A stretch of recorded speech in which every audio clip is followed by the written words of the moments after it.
Bismillahirrahmanirrahim. Assalamualaikum warahmatullahi wabarakatuh. Alhamdulillahirabbil alamin. Segala puji bagi Allah Subhanahu wa taala yang telah melimpahkan rahmat, taufik dan hidayahnya kepada kita semua sehingga kita bisa berkumpul di sini pada hari ini dalam keadaan sehat walafiat untuk bersama-sama belajar bersama Ustadz Hartanto hari ini. Salawat dan salam senantiasa tercurah untuk junjungan kita Nabi besar Muhammad SAW beserta keluarga, sahabat dan seluruh umatnya hingga akhir zaman. Bapak Ibu, kakak-kakak, adik-adik maupun rekan-rekan yang mungkin melihat secara online, terima kasih sudah datang dan mari bersama-sama kita belajar pada hari ini dengan tema rahasia keagungan Al-Quran dan refleksinya dalam kehidupan. Alhamdulillah telah hadir bersama kita Ustadz Hartanto Saryono. Selamat datang Ustadz. Assalamualaikum. Waalaikumsalam. Sedikit tentang beliau. Beliau merupakan praktisi dan pendidik di bidang Al-Quran yang saat ini menjabat sebagai pendiri ataupun CEO Rumah Tajwid Indonesia. Beliau lahir di Wonogiri, Jawa Tengah. Beliau menempuh pendidikan bahasa Arab dan studi Islam di Universitas Al-Iman, Yaman. Baik, insya Allah hari ini kita akan berdialog. Jadi saya berharap kepada rekan-rekan semua untuk aktif nanti kita akan dengarkan penyampaian ataupun kajian dari Ustadz, kemudian di akhir silahkan untuk berdialog bersama-sama. Dan nanti dari panitia sudah menyiapkan juga hadiah di akhir. Kami sudah menyiapkan kuis, jadi silahkan diperhatikan dengan baik. Begitu. Baik, langsung saja Ustadz, saya persilakan. Mari. Terima kasih Mas Trian. Assalamualaikum warahmatullahi wabarakatuh. Alhamdulillah wassalatu wassalamu ala sayyidina Rasulillah wa ala alihi wa sahbihi wa mawalah. Wa ba'du fallahumma inna nas'aluka al-huda wat-tuqa wal-afafa wal-ghina. Wa sallallahu wa sallama wa baraka ala sayyidina Muhammadin wa ala alihi wa sahbihi ajma'in. Walhamdulillahi rabbil alamin. Apa kabar Bapak Ibu hadirin semuanya? Sehat ya? Habis makan siang kadang jadi gimana kalau yang ngantuk, tetangganya yang ngantuk yang kita hukum ya. Bukan yang ngantuknya.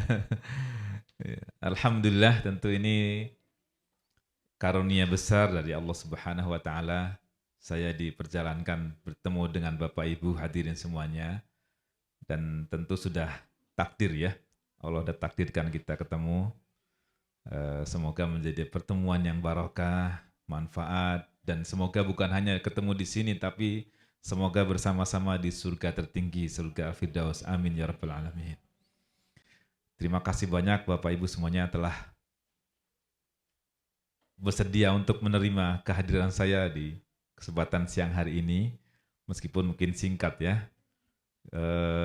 Mas Indra Fajri sudah udah lama minta ke sini, tapi ternyata baru kali ini bisa datang. Tahun lalu kayaknya udah kehabisan jadwal juga ya. Alhamdulillah, ini kali yang kedua saya kemari ke Norway.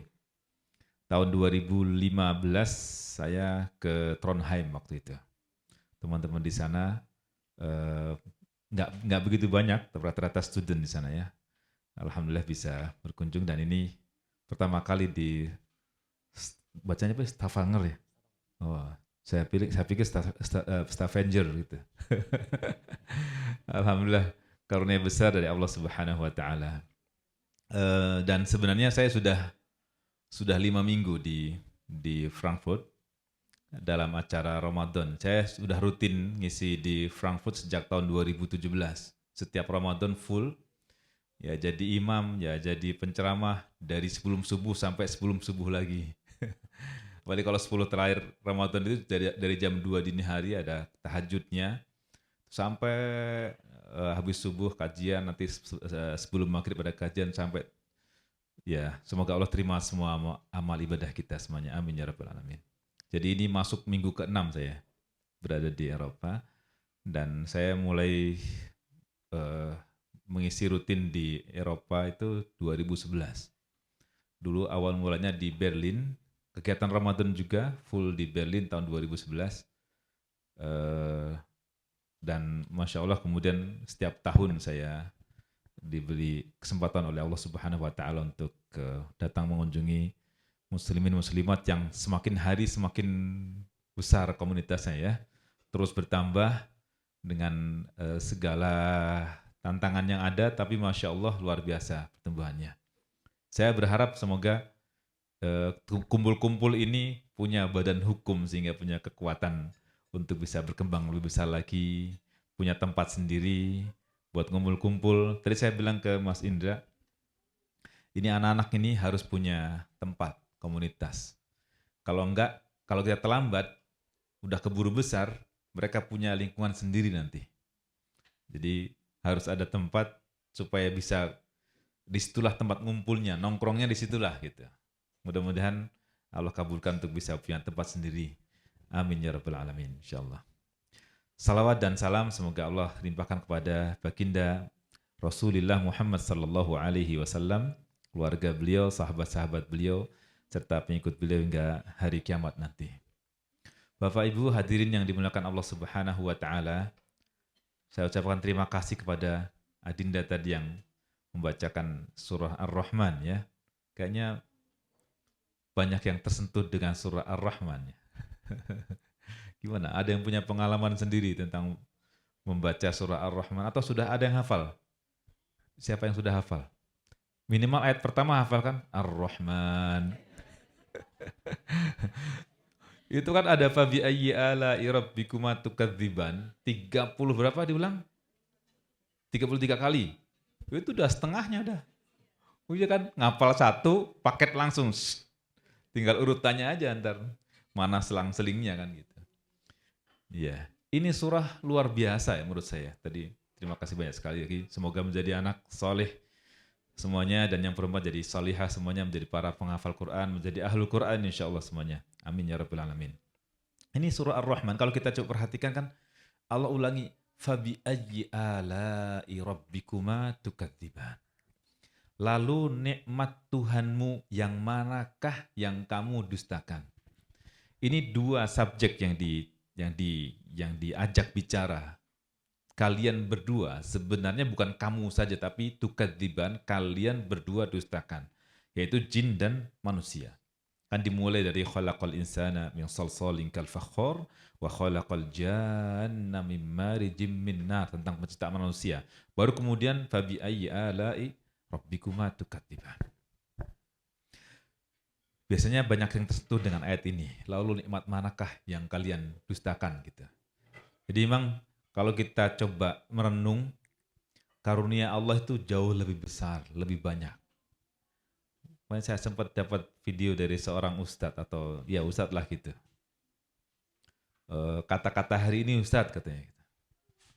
Kata beliau, donatur itu bebas ngatur.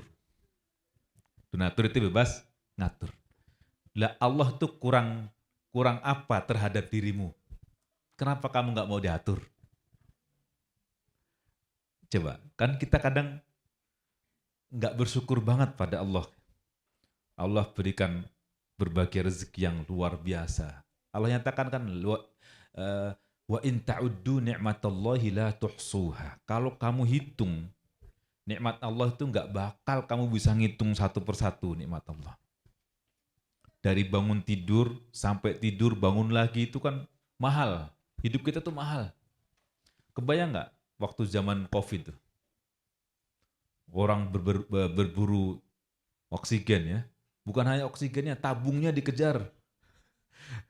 Punya tabungnya, cari oksigennya nggak dapat. Luar biasa kan. Coba kalau kita sehari-hari harus berburu oksigen buat bernafas, berapa kebutuhan kita terhadap oksigen? Berapa uangnya harus kita keluarkan?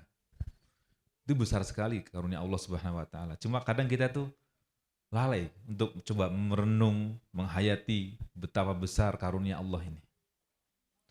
Bahkan apa manfaatnya kita punya oksigen kalau ternyata paru-paru kita nggak berfungsi dengan baik. Jadi ini sebuah siklus yang sangat rapi yang Allah Subhanahu wa taala berikan kepada kita. Coba berapa nilai harga mata kita berapa? Ada nggak yang mau jual mata? Nggak ada yang mau. Kalau dibayar berapa 100 juta euro ada yang mau? Nggak mau kan? Mahal. Dan baru tubuh kita, baru badan kita, belum lagi yang lain-lainnya. Itu sangat luar biasa. Tetapi manusia itu innahu di surah Al-Adid itu wa inna wal fawasatun nabihi jam'a innal insana lirabbihi lakanud. Sesungguhnya manusia itu teramat ingkar terhadap Tuhannya. Kanud. Ibnu Mas'ud itu memaknai kanud itu kita banyak menghitung musibah, lupa akan nikmat Allah. Yang kita ingat musibah terus. Padahal kalau kita hitung nikmat Allah jauh lebih banyak kan. Musibah cuma sebentar, nggak lama. Jadi itulah manusia. Ya, innal insana lirabbihi lakanud. Dan tadi surah Ar-Rahman mengingatkan kita fabi ayyi ala'i rabbikuma tukadziban. Nikmat yang mana yang kamu dustakan? Maksudnya banyak nikmat yang Allah berikan kepada kita tapi kita tidak mensyukurinya. Bersyukur itu berarti kan harusnya menaatinya. Itu tanda bersyukur. Kalau kita bilang bersyukur tapi ternyata tidak menaati Allah dan Rasulnya, berarti kita bohong. Bersyukur itu bukan hanya lisan, mengucapkan. Orang mengucapkan Alhamdulillah 1000 kali, belum tentu dia bersyukur. Itu kan baru ucapan lisan. Tapi bersyukur itu harus juga tertanam dalam hati kita, kekuatan batin kita, membenarkan bahwa Allah itu sangat sayang sama kita, sehingga kita pun tergerak untuk menaati Allah Subhanahu wa taala. Dibuktikan dengan amal nyata. Anggota badan kita bergerak dalam rangka menaati Allah Subhanahu wa taala. Maka diulang-ulang tuh fabi ayyi ala'i rabbikuma tukadziban. Dan fabi ayyi ala'i rabbikuma tukadziban. Dari ayat ke ayat berikutnya, pengulangan itu sebenarnya masing-masing punya maksud berbeda. Punya stressing berbeda, punya konsentrasi berbeda antara yang pertama dengan kedua. Karena Syekh Fadil As-Samirra'i, seorang tokoh yang sangat saya kagumi, beliau mengatakan tidak ada makna dalam Al-Quran yang berulang. Yang berulang itu redaksinya, ucapannya sama, tetapi memiliki konsentrasi makna berbeda masing-masingnya itu. Itu kekayaan Al-Quran.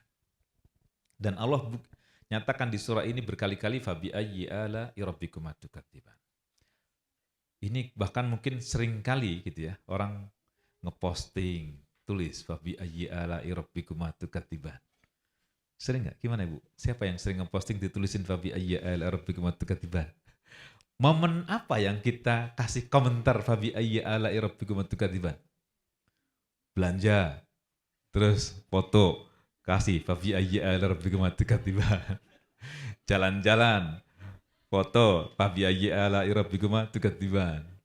Kan gitu kan? Belanja, jalan-jalan, apalagi kira-kira. Seputar itulah. Dan ini uniknya, saya dapat dari cerita murid saya, itu teman kantornya, non-muslim, itu sampai apal. Lalu nikmat Tuhanmu yang mana yang kamu dustakan? Jadi ini beliau itu, murid saya itu pegawai pajak. Di temannya itu non-muslim, tadinya tugas di Jakarta, tinggal di Depok. Siapa yang tinggal? Siapa yang dari Depok nih? Wah, Masya Allah, banyak juga ya. sama kita. Ya, jadi mereka yang bekerja di Jakarta itu berangkat dari Depok itu kan subuh-subuh buta. Pokoknya sholat subuh itu bila perlu disingkat banget lah supaya bisa ngejar kereta kan gitu. Jadi bukan hanya yang muslim bangun subuh hari, yang non muslim juga demi bekerja di Jakarta itu pagi-pagi udah siap. Lalu dimutasilah ke Depok. Yang tadinya jam 5 pagi harus sudah siap, yang sholat subuh udah pakai seragam itu kan. Pokoknya habis sholat subuh langsung cabut. Nah ini udah berangkat jam 5 pagi. Sekarang enggak. Jam 7 masuk, jam 7 kurang 15 menit baru berangkat dari rumah. Itu pun enggak terlambat. Sampai di kantor katanya, lalu nikmat Tuhanmu yang mana yang kamu dustakan katanya. Itu non muslim tuh. Saking seringnya membaca tulisan status orang gitu ya. Jadi luar biasa rupanya pengaruh makna ayat itu tuh luar biasa sampai orang non muslim pun merasakan. Ya betul, karena Allah buka dengan Ar-Rahman. Ar-Rahman itu apa artinya? Ar-Rahman itu Allah Maha Pengasih. Allah ngasih kepada siapapun. Nggak ngelihat muslim, nggak ngelihat kafir. Nggak ngelihat manusia, nggak ngelihat jin, nggak ngelihat hewan. Semua dikasih. Itu Ar-Rahman. Betul, jadi namanya orang berbuat baik, itu kontan Allah berikan di dunia. Tapi orang beriman dapat dunia dan dapat akhirat. Nggak dapat dunia, niatnya akhirat kan, masih ada harapan. Tapi kalau yang niatnya hanya untuk dunia, nggak dapat dunia, maka berakhir sudah, nggak dapat. Dalam hukum alam lah gitu boleh dibilang. Orang bersedekah, itu secara otomatis dia akan dapat berkah dari sedekah itu. Dan Allah kembalikan dengan lipat ganda. Itu bukan hanya orang Islam yang dapat gitu. Itu janji Allah Subhanahu wa taala untuk semua makhluknya yang berbuat baik, maka akan diberikan yang baik. Itu bentuk rahmatnya Allah, Ar-Rahman. Jadi Ar-Rahman itu rahmat Allah, kasihnya Allah Subhanahu wa taala yang meliputi semua makhluk. Ar-Rahman. Kalau yang khusus untuk yang beriman itu Ar-Rahim. Ar-Rahim. Jadi kalau Ar-Rahim itu lebih spesifik hanya untuk yang beriman. Makanya terjemahnya Maha Penyayang. Maha Penyayang. Ada yang mengatakan gini, jadi orang yang dikasih belum tentu disayang. Makanya dikasih semua orang kan? Ya, yang disayang hanya yang beriman saja. Gitu. Nah, Ar-Rahman, Allah ingin mengungkapkan berbagai nikmat yang Allah berikan kepada kita, sebagian supaya kita sadar. Coba yang pertama setelah Ar-Rahman apa yang disebutkan? Ar-Rahman terus Allamal Qur'an. Allah yang Maha Rahman tadi itu lah yang mengajarkan Al-Qur'an, yang mengajari Al-Qur'an. Berikutnya apa setelah itu? Khalaqal insan. Allah yang menciptakan manusia. Jadi ini Allah letakkan di bagian awal ta'limul Quran, pembelajaran Al-Quran itu seolah mengisyaratkan bahwa nikmat yang paling besar yang Allah berikan itu adalah Al-Quran. Al-Quran itu. Tapi kita kadang tidak menyadari akan hal itu, betapa besarnya nikmat Al-Quran. Ya. Karena dengannya kita selamat dunia, bahagia di akhirat.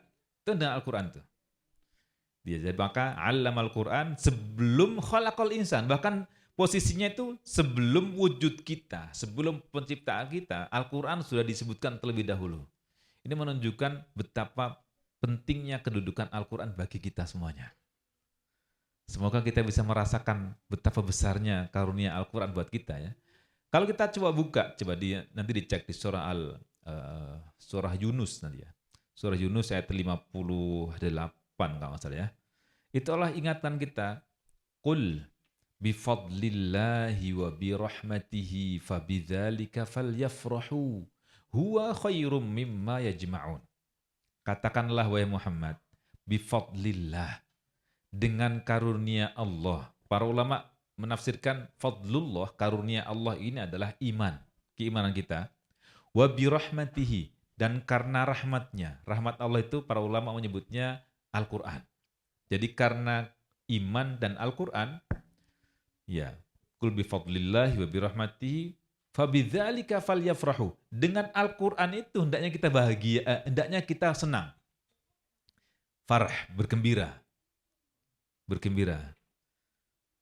Ini bergembira semua kan kalau ngaji Quran, apa gimana? Kemarin Ramadan bergembira ngaji Quran enggak? Hah? Atau ketemu ustadz-ustadznya takut? Wah, ustadznya killer misalnya sebagainya. Harusnya kita bergembira bersama Al-Quran itu. Sebagaimana bergembiranya Rasulullah Sallallahu Alaihi Wasallam, rindunya beliau ketemu sama Jibril alaihissalam. Ada 2 waktu. Nabi Sallallahu Alaihi Wasallam itu tidak dapat wahyu Al-Quran. 2 waktu itu, selama 22 tahun lebih itu hanya 2 kesempatan ini ada interval waktu di mana Allah tidak memberikan Al-Quran. Dan itu pun Nabi sudah benar-benar kehilangan seperti kehilangan pegangan. Meskipun Jibril datang tapi tidak membawa Al-Quran. Jadi Al-Quran itu adalah ruh. Wa kadzalika auhayna ilaika ruham min amrina. Di akhir-akhir surah Asy-Syura. Wa kadzalika, dan demikianlah kami berikan kepadamu wahai Muhammad. Wa kadzalika auhayna, kami wahyukan kepadamu wahai Muhammad, ruham min amrina. Ruh. Jadi Al-Quran itulah ruh kita semuanya. Spirit kita itu adalah Al-Quran. Nyawa kita itu Al-Quran. Kalau bukan karena Al-Quran, berarti kita mati. Di akhir-akhir surah Asy-Syura tadi ya. Belum ayat terakhir tapi mungkin ayat kedua dari terakhirnya. Wa kadzalika auhayna ilaika ruham min amrina. Nah, kembali ke tadi ke bifadlillahi wa birahmatihi fabidzalika falyafrahu, dengannya bergembira. Nabi bersedih ketika Jibril tidak datang membawa wahyu Al-Quran. Kapan itu? 2 kesempatan. Yang pertama, sebelum turun surah Al-Kahf. Sebelum turun surah Al-Kahf. Itu dilatar belakangi oleh pertanyaan dari Yahudi Madinah waktu itu. Mereka ngetes Nabi. Kalau ini benar Nabi, tanya perkara pertama tentang Ashabul Kahf. Kedua tentang Dzulqarnain. Yang ketiga tentang ruh. Nabi bilang apa? Besok aku akan jawab. Tidak mengucapkan insya Allah. Ternyata besok nggak ada jawabannya. Ya, ini unik. Jadi menunjukkan bahwa Rasulullah Shallallahu Alaihi Wasallam itu tidak ngarang, tidak bikin-bikin, tidak buat-buat. Karena waktu Allah nggak berikan itu, Nabi tidak ada yang bisa disampaikan oleh beliau. Jadi uniknya begitu. Ketika Nabi janjikan besok, ternyata tidak ada wahyu Quran. Nabi nggak ngarang, nggak bikin. Kalau Nabi ngarang, itu waktunya habis. Hanya untuk ngarang Quran. Nanti coba saya tolong ingatkan dia tentang ngarang Quran ini. Supaya ini nggak ketinggalan. Saya terlalu banyak yang akan disampaikan. Jadi Nabi nggak bisa ngarang. Lalu, sampai sekian lama, sekian hari, sekian malam nggak turun Al-Quran. Baru kemudian ada teguran dari Allah Subhanahu wa Ta'ala, وَلَا تَقُولَنَّ لِشَيْءٍ إِنِّي فَاعِلٌ ذَلِكَ غَدًا إِلَّا أَن يَشَاءَ اللَّهُ. Surah Al-Kahf ya. Ini biasa baca surah Al-Kahf kan? Hari Jumat, malam Jumat. Siapa yang biasa membaca surah Al-Kahf? Menjaga kita dari kemungkinan kepengaruh sama Dajjal. Kan gitu Nabi katakan ya. Yang hafal 10 pertama dan atau 10 terakhir maka dijaga dari Dajjal. Dajjal itu kan banyak. Dajjal besarnya nanti pas dekat hari kiamat. Dajjal kecilnya sekarang banyak kan. Gitu. Kalau kemarin ada jamaah di Frankfurt bilang termasuk Dajjal kecil itu adalah ChatGPT katanya. Orang itu ngerujuknya ke situ, bukan ngerujuk ke sumber-sumber agama yang bisa dipercaya. Pokoknya apa kata ChatGPT katanya. Jadi bagaimana orang bisa menyeleksi mana yang hendaknya diterima dan mana yang hendaknya ditolak. Kalau enggak kita akan kebawa sama Dajjal. Baik, itu yang pertama. Sebelum turun surah Al-Kahfi tidak turun ayat. Yang bahwa Nabi telah menjanjikan tapi ternyata tidak turun. Jawabannya enggak ada. Baru kemudian turun surah Al-Kahf. Yang kedua, Dan ini di waktu di Makkah. Itu sampai dihina oleh Abu Lahab, Abu Jahal sama istri-istri mereka itu. Katanya kan Nabi tidak dapat wahyu. Mereka bilang, "Wah, Muhammad telah ditinggalkan sama setannya," katanya. Gitu. Lalu Nabi sangat bersedih sekali. Sampai kemudian turunlah surah Ad-Duha. Wad-duha wal-laili idza saja. Ma wadda'aka rabbuka wa ma qala. Ma wadda'aka rabbuka. Tidaklah Tuhanmu meninggalkanmu, tidak juga marah. Wadda'a itu artinya, bentar, meninggalkan dalam bahasa Arab itu banyak kosakata yang dipakai. Wadda'a meninggalkan, taroka meninggalkan, wadhara meninggalkan. Allah pilih, meskipun kalimatnya negatif, Allah pilih kata yang paling halus. Wadda'a. Tahu wada'? Haji wada'? Haji perpisahan.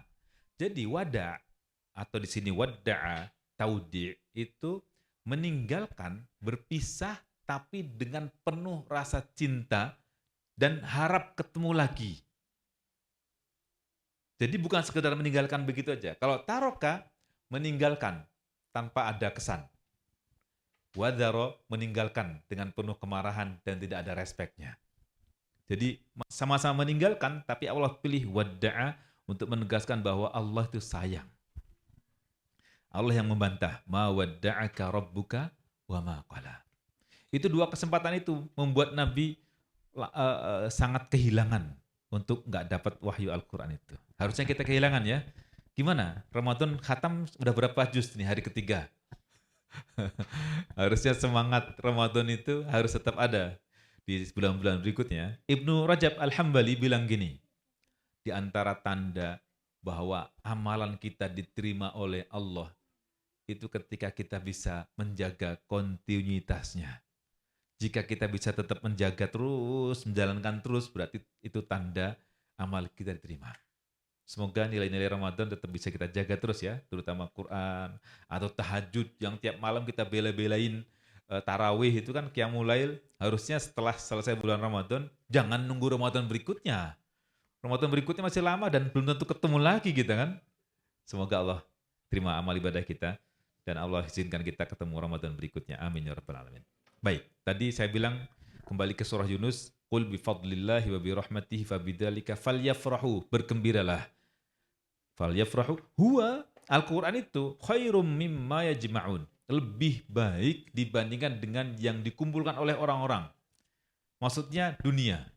Orang mengumpulkan dunia, sekiranya dia punya seluruh dunia, itu tidak lebih baik, tidak lebih utama dibandingkan dengan Al-Qur'an. Maka di surah Al-Hijr, setelah Allah Subhanahu wa taala berikan ayat walaqad atainaka sab'am minal mathani wal qur'anal azim. Sesungguhnya kami telah berikan kepadamu 7 ayat yang diulang-ulang. Apa itu? 7 ayat yang diulang-ulang apa? Surah apa? Ada door prize nih. Ada hadiahnya yang jawab. Al-Fatihah. Wah, enggak ketahuan lagi siapa yang jawab tadi. Ya. Allah ingatkan ada 7 ayat yang diulang-ulang. Surah Al-Fatihah itu. Wal Qur'anal azim, dan Al-Qur'an yang agung. Pesannya setelah itu apa? Allah pesankan la tamuddanna ainaika ila ma matta'na bihi azwajam minhum. Allah pesan matamu jangan kepo. Bahasa kita ya. Tahu kepo nih kan? Tahu kepo? Matamu jangan pengen tahu melongok kepada sedikit karunia yang diberikan kepada orang-orang. Kenikmatan dunia, berupa kenikmatan dunia. Jadi orang kadang penasaran dengan apa yang dimiliki oleh orang lain tentang dunianya. Maka Allah pesankan, Quran, Al-Fatihah dan Al-Quran itu jauh lebih baik daripada yang diberikan kepada seluruh manusia bahkan. Maka hendaknya kita bisa rasakan betapa besar karunia Allah Subhanahu wa taala berupa Al-Quran ini kepada kita semuanya. Ya. Allamal Quran, khalaqal insan. Lalu, bagaimana kita bisa merasakan, supaya bisa merasakan bahwa ini Quran itu karunia besar? Yang harus kita catat bahwa Al-Quran ini adalah mukjizat. Mukjizat. Mukjizat itu apa sih? Mukjizat itu sesuatu yang luar biasa, di luar kebiasaan manusia biasa, yang tujuannya adalah untuk membuktikan bahwa Rasulullah Shallallahu Alaihi Wasallam itu benar utusan Allah. Lalu menantang orang-orang kafir, suruh mendatangkan yang serupa dengan Al-Quran. Tahaddi namanya, menantang. Sisi keduanya dilemahkan. Tidak mungkin ada orang yang bisa bikin serupa dengan Al-Quran. Bahkan Rasulullah Shallallahu Alaihi Wasallam pun nggak bisa. Ya, coba berapa jumlah ayat Al-Quran? Ya nih, mana siap-siap hadiahnya? Siapa ya? Silakan. Ya, silakan. Berapa jumlah ayat Al-Quran? Yang bisa menjawab. Angkat tangan dulu. Ya, angkat tangan dulu. Ya. Berapa jumlah ayat Al-Quran? Loh kok, ayo yang berani. Jumlah ayat. Jumlah ayat Al-Quran. Ayo silakan. Kok nggak berani? Wah, kayaknya door prize-nya kurang gede kali ya. Wah, hadiahnya menarik ini. Hadiah menarik tuh. Ibu-ibunya akan suka. Silakan ya, berapa? Silakan. Silakan angkat tangan. Yang mau mencoba tidak ada minus. Enggak ada minusnya. Silakan. Iya. Ada yang mau mencoba? Ayo, silakan. Berapa jumlah ayat? Berapa jumlah ayat Quran? Dalam Al-Quran. Nah, siapa? 666. 666? Oh ya, 6.666. 6.666. Masya Allah. Kira-kira gimana Bapak-Bapak? Setuju nggak Bapak? Oh belum, salah katanya. Salah. Nah, tuh. Coba, Ada lagi. Sebelahnya, satu lagi. Siapa? Audrey. Ya, Audrey sekarang Audrey. 6.236. Masya Allah. Gimana? Tim penilai? Ya, terima kasih. Jadi dalam versi yang kita baca itu 6.236. Jadi benar ya? Jawaban betul.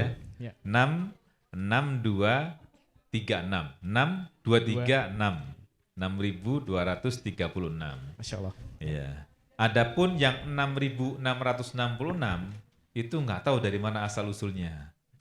Itu. Ya. Jadi kayaknya perlu dikasih door prize juga yang tadi yang pertama, tapi saya kasih tugas menghitung. Mau nggak? Jadi bikin Excel gitu, jumlah surah Al-Fatihah 7 ayat, nanti bantu sama siapa lah gitu ya. Terus jumlahin, berapa jumlahnya? Dapat angka 6.666 nggak? Gitu. Mau ya dikasih door prize-nya, tapi saya kasih PR supaya ngitung. Nanti di-share ke Bapak Ibu semuanya. Berapa hasilnya? Masya Allah. Semoga barakah semuanya. Karena kita kadang tidak pernah membuktikan kan, yang dipelajari SD, SMP, SMA, kuliah pun jumlahnya 6.666. Ya bukan salah Bapak Ibu semuanya, tapi nggak tahu dari mana asal usulnya itu nggak taunya. Dan tidak ada riwayat atau pendapat yang menyebutkan angka 6666 itu. Nggak tahu dari mana itu ceritanya. Mungkin zaman itu juga belum ada kalkulator, belum sempat ngitung juga gitu. Ya, insya Allah. Jadi dapat tadi ya, door prize-nya ya. Nanti tolong dihitung ya. Siapa namanya? Zahra. Nah, Zahra. Nah, nanti. Nanti dijumlah aja. Al-Fatihah 7, Al-Baqarah 286, Ali Imran 200 terus sampai ke surah An-Nas. Ya. Ya. Udah ada? Udah dapat itu? Wah, ChatGPT cepet banget dah. Iya. Ya, terima kasih ya. Ya udah nggak repot-repot, ada jawabannya di situ. Baik, nah itu 6.236 itu tidak pernah ada revisi. Tidak pernah ada revisi. Dan uniknya juga jumlah ayatnya segitu. Tetapi dengan dibaca dengan versi yang lain, berarti ada redaksi yang lain. Kalau yang sampai ke kita, mutawatir itu diriwayatkan oleh jumlah orang yang mustahil untuk berdusta itu ada 20 kan. 20 cara baca, 20 riwayat. Itu seolah-olah ada 20 naskah. 20 naskah yang tidak ada tolak belakangnya. Itu hanya terjadi karena wahyu Al-Quran. Kalau sekiranya yang bikin Nabi Shallallahu Alaihi Wasallam itu pasti akan ada tolak belakangnya, kontradiksinya akan banyak sekali.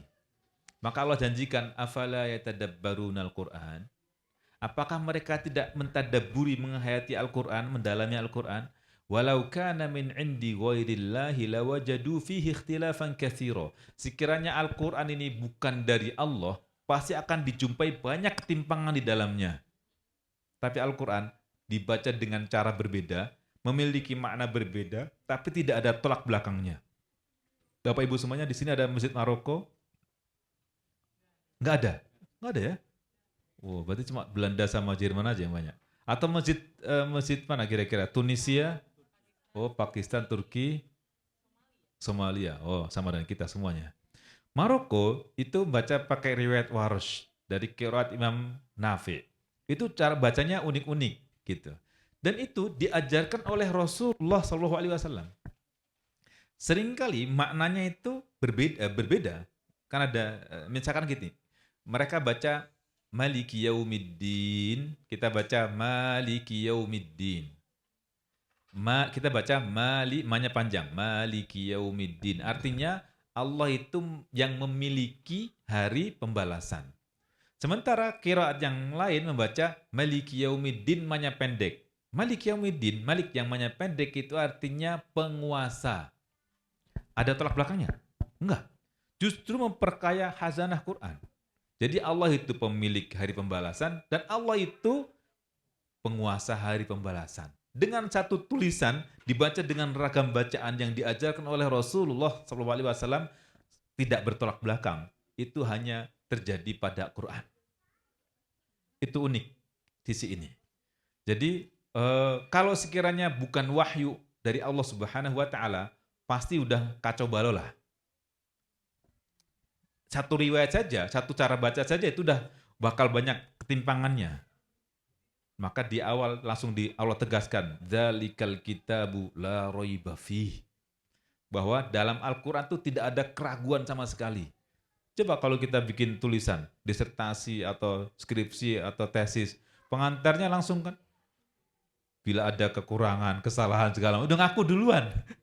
Kalau ini enggak, Al-Quran langsung bilang, la raiba fih, tidak ada keraguan sama sekali. Dan itu bisa dibuktikan. Gitu. Dan keunikan tersendiri adalah, kita baca Quran, itu baca pakai bahasa apa? Bahasa Arab. Ada enggak yang baca tapi pakai bahasa Sunda? Dianggap Quran enggak? Enggak.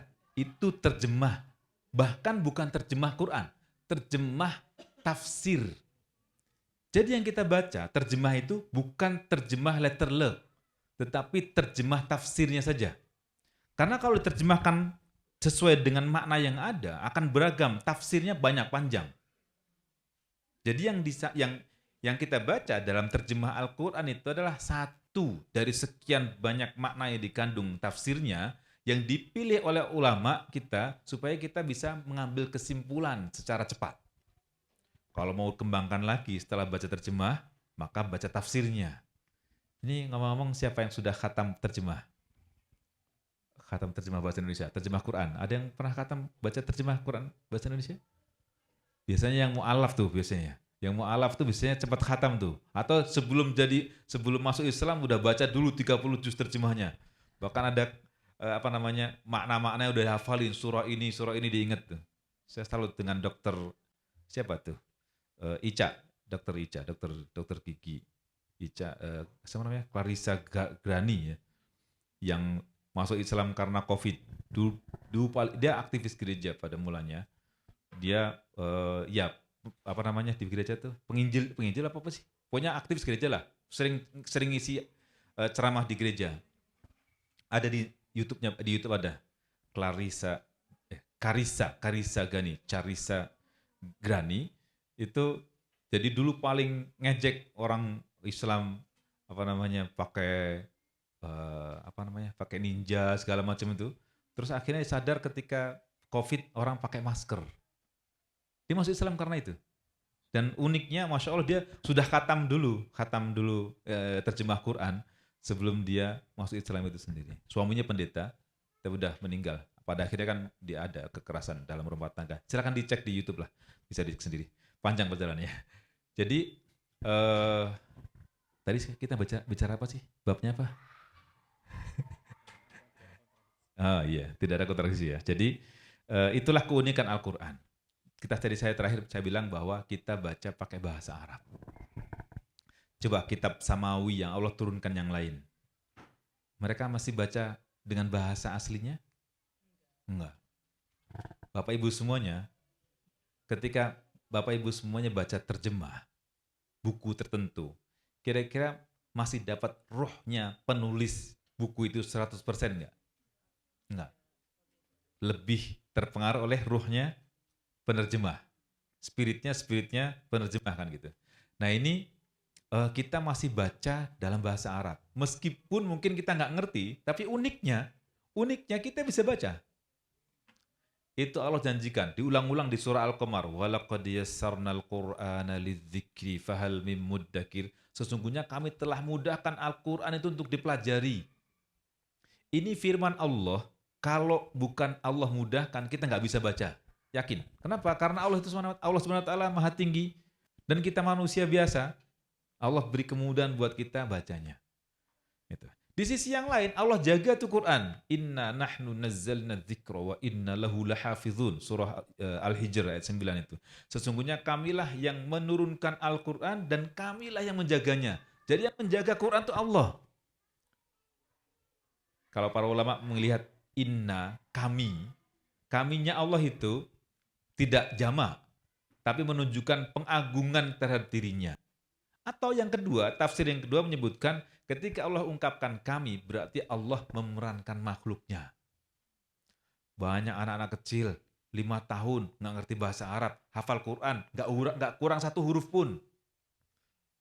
Coba, Bapak Ibu semuanya masih ingat Undang-Undang Dasar 1945, yang biasa dulu baca di depan, masih ingat nggak sekarang? Udah lupa, ngapal nggak hafal-hafal, sampai lulus nggak hafal juga kan gitu. Tapi ini anak-anak kecil, nggak ngerti apa-apa, bisa hafal Quran, nggak kurang 1 huruf pun. Unik kan? Itu mukjizat juga. Coba kebayang nggak oleh kita? 6.236 ayat, 604 halaman. Hafal tanpa kurang, nggak ngerti bahasa Arab. Orang Arab yang ngerti bahasa Arab pun nggak bisa ngafal juga. Jadi uniknya gitu, orang yang ngerti bahasa Arab belum tentu bisa ngafal, orang yang nggak ngerti bahasa Arab bisa ngafal. Itu kalau bukan Allah jadikan ini sebagai mukjizat, maka nggak mungkin bisa. Dan saya boleh bilang, bahasa Arab itu kalau tidak ada Al-Quran, sudah tidak ada bahasa Arab fasih lagi. Sekarang, yang berbahasa Arab itu, para ulama bilang, ini bukan lagi orang yang berbahasa Arab, tapi berbahasa pakai dialek masing-masing daerah yang kadang sudah menyimpang jauh dari bahasa Arab itu sendiri. Bahkan di kampus sekalipun, ketika seorang dosen atau guru ngajar di sekolah misalnya, itu bahasanya lebih bahasa dialek masing-masing yang kadang sudah jauh dari bahasa fasihnya itu. Yang tetap terjaga berbahasa fasih itu Al-Quran. Itu yang menjaga bahasa Arab tetap terjaga itu adalah Al-Quran.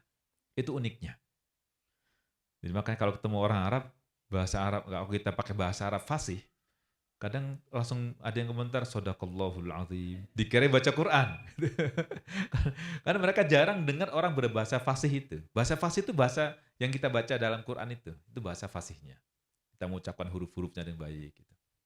Ya, itu bagaimana uniknya Al-Quran. Nah, tapi kita perlu buktikan juga sisi mana sih mukjizatnya Al-Quran supaya kita lebih yakin lah gitu. Saya akan ambil dengan waktunya singkat ya, mungkin ada dua poin aja. Jadi Al-Quran itu ketika baru turun itu sudah menjadi mukjizat. Dan orang Arab tahu bahwa ini bukan perkataan manusia, bukan perkataan Muhammad SAW.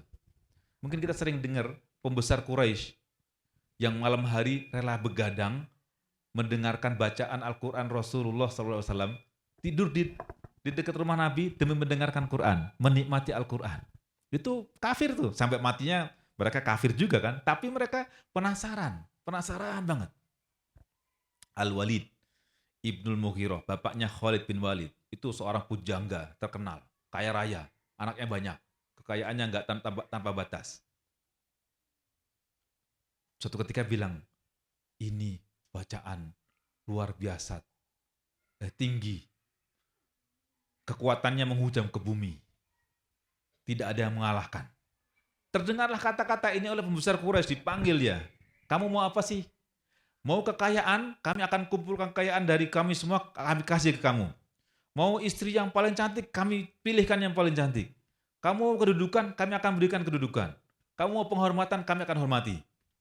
Tapi satu kata, tolong jangan muji Al-Quran. Jangan muji Muhammad SAW. Kata mereka, sebentar lagi musim haji. Kan dari zaman dulu emang udah ada haji, tapi hajinya itu pada masa jahiliyah itu hajinya sudah sangat parah. Jadi tawaf itu, mengelilingi Ka'bah, itu ritualnya tanpa mengenakan sehelai benang pun, telanjang bulat. Ya, itu dianggap ritual pada masa itu, tapi sudah sebab pada titik terendah kondisi masyarakat Arab pada masa itu. Nah, itu mereka, ya Al-Walid Ibn Mughirah tadi itu, pada akhirnya dipesan, tolong kamu bikin opini, berita, supaya orang yang datang dari mana-mana itu tidak terpengaruh olehmu. Karena ini pujangga, pada masa itu syair, penyair itu adalah selebnya lah. Kata-katanya didengar, gaya hidupnya diikuti. Pokoknya apapun yang dilakukan dijadikan sebagai panutan, penyair. Maka yang pertama dilemahkan itu di masa Nabi oleh Al-Quran itu adalah penyair dulu. Penyair itu. Maka tadi sebenarnya Al-Walid Ibn Mughirah sudah tersentuh hatinya. Akhirnya dia bikin.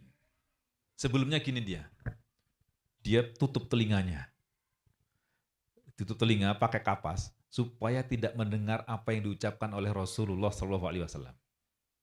Tapi ketika melihat Rasulullah Qomat Kamit mengucapkan Quran, dia penasaran dibuka juga akhirnya. Dibuka juga. Tapi pada akhirnya Allah ungkapkan di surah Al-Mudaththir, nanti bisa dibaca surah Al-Mudaththir bagaimana bimbangnya Al-Walid Ibn Mughirah, bingungnya dia ketika dituntut untuk memberikan opini tentang Al-Quran yang membuat orang akan tersesat. Itu kan Allah mulai dengan Allah Subhanahu wa taala bilang wa ja'altu lahu malam mamduda. Aku telah jadikan kekayaan yang tanpa batas. Wa banina syuhuda. Kami jadikan anak-anaknya tidak perlu merantau. Cukup di situ terpenuhi. Hadir bersama dia terus. Merantau kan biasanya buat cari rezeki kan gitu. Wa banina syuhuda. Wa mahattu lahu tamhida. Aku siapkan segala macam yang dibutuhkan olehnya. Tapi ternyata dia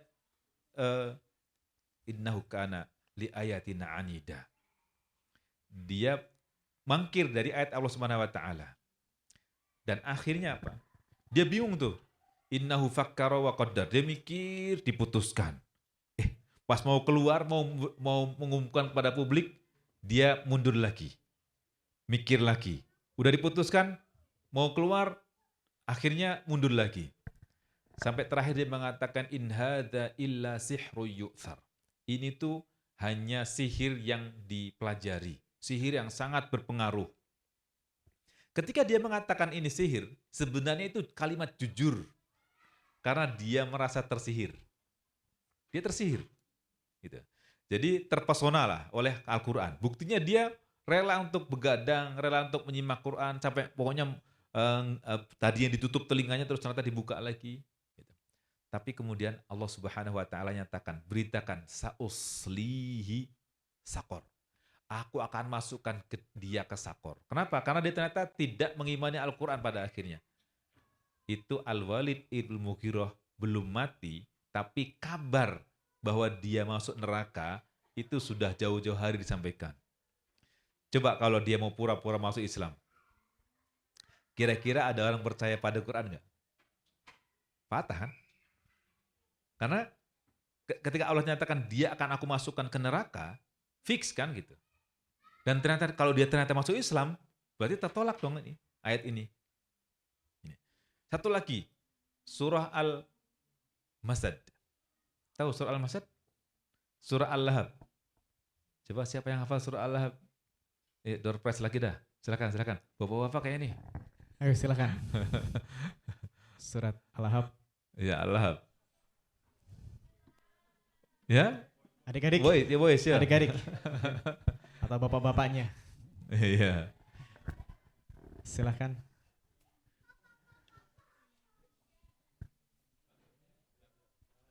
Ya, silakan. Dapat hadiah. Ya, malu-malu. Ya udahlah. Kembali ke ibu-ibu lagi. Buat ibu-ibu. Silakan ibu-ibu kalau mau. Gak ada? Ya udah. Waktunya lewat ya. Baik, surah Al-Lahab atau surah Al-Masad. Tabbat yada abi lahabin wa tab. Kapan turunnya? Turunnya surah Al-Lahab atau surah Al-Masad ini awal-awal dakwah Rasulullah SAW. Satu ketika Nabi naik ke bukit, ngumpulin mereka itu kan, di lembah Ka'bah itu Nabi mengumpulkan. Nabi bilang, apakah kalian percaya kalau aku kabarkan akan ada tentara dari balik gunung ini yang akan menyerang kalian? Kata mereka, percaya. Gitu. Terus pokoknya ditanya gitu semua percaya. Karena mereka mengatakan, kami tidak pernah mendapatimu berbohong. Nabi kan amin, amanah, siddiq, jujur benar, tidak pernah berbohong kan gitu. Nah, terus Nabi tanya, apakah kalian beriman kalau sekiranya aku katakan bahwa aku ini adalah Nabi, utusan Allah Subhanahu wa Ta'ala? Tiba-tiba ternyata Abu Lahab. Tahu pekerjaannya Abu Lahab sebagai apa? Abu Lahab itu jurnalis dia. Iya. Kemanapun Nabi dakwah, ikut. Tapi setelah selesai majelis, dia menyampaikan yang nyimbang, jelek-jelekin Nabi gitu. Jadi kalau ada jurnalis yang perbuatannya kayak gitu, itu akan ikut sama Abu Lahab nanti tuh. Iya, ikut sama Abu Lahab.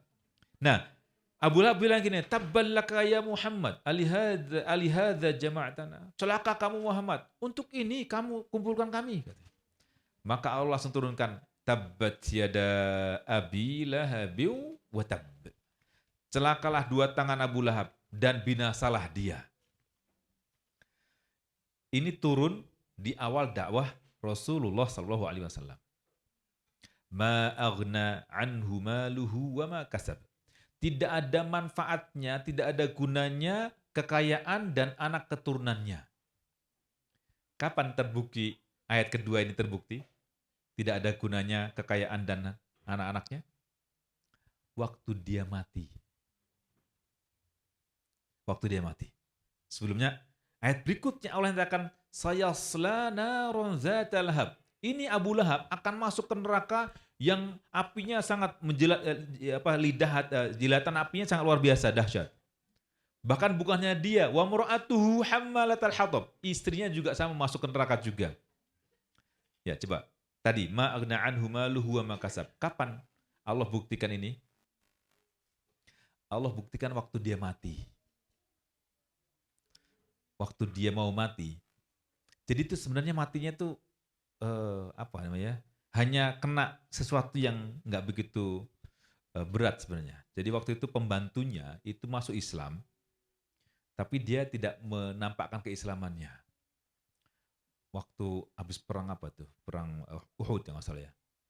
Dia dapat kabar tentang kekalahan. Gitu. Akhirnya si pembantu ini cekcok adu mulut sama Abu Lahab, terus diambillah sebilah kayu, dipukulkan, ternyata akhirnya luka. Dan luka itu akhirnya membusuk, tidak bisa sembuh. Dan ketika mulai membusuk dan gak sembuh itu, istrinya dan anak-anaknya pergi, meninggalkan dia di rumah. Ditinggalkan pergi, dan akhirnya dia mati. Ketika dia mati, gak ada yang ngurusin dia. Tetangga-tetangga juga ngurusin juga. Sampai sudah busuk, sudah jadi belatungan gitu, baru ada inisiatif dari tetangganya untuk menggali lubang, menggali lubang, dan cara bukan nguburin sih, apa istilahnya itu ya? Ya pokoknya jadi dia ngambilnya gini, jadi congkel pakai kayu gitu, kayak ada tikus mati pinggir jalan dicongkel-congkel, dimasukin ke dalam lubang itu. Udah kayak bukan manusia lah, congkel-congkel. Terus orang-orang masyarakatnya melempari dengan batu kerikil sampai penuh dengan batu kerikil. Itu akhir hidupnya dia itu Abu Lahab tuh. Ma aghna anhu maluhu wa ma kasab. Kan dia bilang gini waktu itu, Muhammad, kalau benar kamu ini benar, gampang, aku punya anak-anak, aku punya kekayaan, aku akan bayarin. Sama gitu kan. Kalau sekiranya perlu dibela-belain, aku punya anak banyak yang bisa belain aku. Ternyata kekayaannya nggak bisa berbuat apa-apa, anak-anaknya juga pada nggak mengurusin dia. Ma aghna anhu maluhu wa ma kasab. Yang lebih tegas lagi, saya slana ronzata lahab. Kapan Abu Lahab mati? Coba ditanya ke ChatGPT, kapan Abu Lahab mati? Kapan Abu Lahab mati? Atau di Google lah. Abu Lahab mati itu setelah sekian belas tahun setelah turun ayat ini. Jadi ayat ini turun, diinformasikan bahwa Abu Lahab akan mati kafir, itu baru mati 11 atau 12 tahun setelahnya. Coba kalau kira-kiranya Abu Lahab tadi mau pura-pura juga masuk Islam, udah, nggak ada orang percaya sama Nabi SAW. Itu uniknya Al-Quran. Jadi apa yang diberitakan itu semua benar. Cuma kadang kita nih ragu, atau mungkin karena kita cari-cari masalah sendiri. Gitu. Termasuk juga tadi surah Ar-Rahman, marajal bahraini yaltaqiyan, bainahuma barzakhul la yabghiyan. Itu kan penemuan ilmiah tentang ada dua lautan, marajal bahraini, ada dua lautan yang saling bertemu. La yabghiyan, tapi tidak bisa campur. Yang ditemukan di Selat Gibraltar ya, Jabal Tariq. Itu kan challenger kedua, setelah yang pertama sekian lama keliling, dan ternyata laporannya sampai berapa tuh? Sekian tahun baru selesai laporannya. Dan tahun berapa? Mungkin sekitar tahun 1960-an, challenger kedua baru ketemu itu. Para sahabat dulu ada yang menakwil, ada yang pokoknya bilang, pokoknya ini Quran bilang gini, ya kita nggak bikin, tidak menakwil. Bainahuma barzakhul la yabghiyan. Antara dua laut itu ada barzakh. Apa barzakh itu? Pemisah. Ada pemisah, sehingga dua lautan ini nggak saling bertemu. Kadar garamnya berbeda. Ekosistemnya berbeda. Temperaturnya berbeda. Itu bukan laut sama air tawar. Bukan. Tapi laut dengan laut. Laut dengan laut. Jadi kalau ada ngeposting, ada muara gitu, terus dibilang marajal bahrain yaltaqiyan. Bukan itu. Laut dengan laut. Para sahabat dulu nggak tahu tentang itu apa maknanya. Tapi mereka percaya saja. Begitulah harusnya kita terhadap Quran. Itu kan penemuan ilmiah. Baru ketahuan di akhir-akhir masa, ya udah di abad ke-20 waktu itu. Atau yang paling sederhana, Bapak Ibu semuanya, siapa yang di sini yang dokter? Ada yang dokter? Nah, Masya Allah, Bu dokter. Enggak, tenang Bu, saya enggak nanya. Ada yang sederhana menurut saya. Saya sempat belajar embriologi. Dasar-dasar embriologi dengan penguatan Al-Quran. Mungkin nanti Bapak Ibu bisa download bukunya Syekh Abdul Majid dan Prof. Kate Elmore, dosen di University of Toronto ya pada masanya. The Developing Human. Yang edisi ketiga, itu pada akhirnya dibikin edisi, ini karyanya Prof. Moore, sebelah kirinya, halaman kirinya itu Quran dan Hadis. Tentang embriologi. Prof. Moore waktu itu masih, meskipun di akhir hidupnya juga diperselisihkan di kalangan para banyak orang ya, apakah dia benar masuk Islam, tapi menurut Syekh yang menangani beliau waktu itu, yang diskusi sama beliau masuk Islam waktu itu. Jadi Prof. Moore itu diminta menjelaskan A, Z tentang embriologi. Dijelaskan semuanya. Terus Syekh bilang ke dia, Prof, apa yang kamu jelaskan dari A sampai Z tentang embriologi itu sudah ada di sebuah buku, di mana buku itu sudah ada 1400 tahun yang lalu. Itu sekitar tahun 80-an kalau salah, Prof. Moore diajak diskusi itu. Terus kata Prof. Moore, mustahil. Mustahil ada buku yang membahas embriologi sebagaimana embriologi modern di 14 abad yang lalu. Lalu Prof. Umar bilang, kalau ada buku yang membahas itu, pasti ini buku dari Tuhannya Yesus. Tuhannya Yesus, bukan Tuhan Yesus ya. Tuhan Yesus belum lahir. Tuhannya Yesus, dari Tuhannya Yesus. Allah maksudnya. Dan kemudian dijelaskan. Dan kemudian bersyahadat. Itu. Jadi Al-Quran Masya Allah. Kalau kita cek mikroskop saja kapan ditemukan? Mungkin abad 16 ya, 1590-an atau 1600-an abad 17. Itu baru ada mikroskop. Jauh-jauh hari Al-Quran sudah berbicara tentang embriologi. Coba cek, banyak sekali menyebar di awal surah Al-Hajj, di awal surah Al-Mu'minun, atau di surah At-Tariq bahkan. Yang kita hafal, wassamai wat-tariq falyanzuril insanu mimma khuliq, itu kan? Atau di surah Al-Mursalat, alam nakhluqukum min ma'in mahin faja'alnahu fi qararin makin, sampai disifati bagaimana rahim itu seperti apa, berkembang biaknya. Atau di surah yang lain misalkan nisa'ukum harthul lakum fa'tu harthakum, bagaimana proses janin. Sampai pada sifat-sifat perilaku janin itu disebutkan dalam Quran. Ada yang alaqah. Alaqah itu apa? Lintah dalam bahasa kita. Bentuknya mirip sama lintah pada fase itu, dan kemudian perilakunya mirip sama lintah juga, mengisap makan minum dari induknya, dari ibu kan, itu mirip. Bahkan ketika pada fase mudghah, ada seperti, kalau Prof. Umar itu menggambarkan mudghah itu kan digigit, sesuatu yang digigit. Jadi ada permen karet digigit. Saat itu, fase itu, embrio itu seperti gigitan gigi kita pada permen karet itu. Itu detailnya Al-Quran. Bahkan sampai kata-kata hubungnya itu digunakan dengan kata hubung yang sangat detail sekali. Kapan pakai thumma, kapan pakai fa. Kalau thumma itu pakai jeda waktu, fa itu tanpa jeda waktu langsung.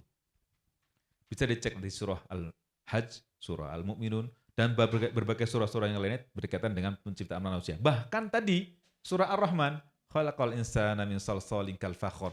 Atau bahkan sebelum berbicara dengan yang lain-lainnya, yang pertama kali turun. Apa itu? Iqra bismi rabbikal ladzi khalaq. Berikutnya apa? Khalaqal insana min 'alaq. Ketika teori embriologi pertama dulu katanya manusia tercipta dari pokoknya manusia itu miniatur kecil, ada dalam perut seorang ibu, besar, udah saatnya besar terus keluar.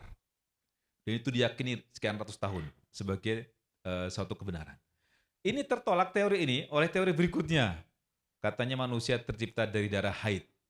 Buktinya apa? Ketika sedang hamil, perempuan tidak haid, tidak menstruasi. Dan diterima juga itu. Baru abad 20 mereka meyakini bahwa manusia tercipta dari pembuahan sperma pada ovum. Al-Quran sudah lama.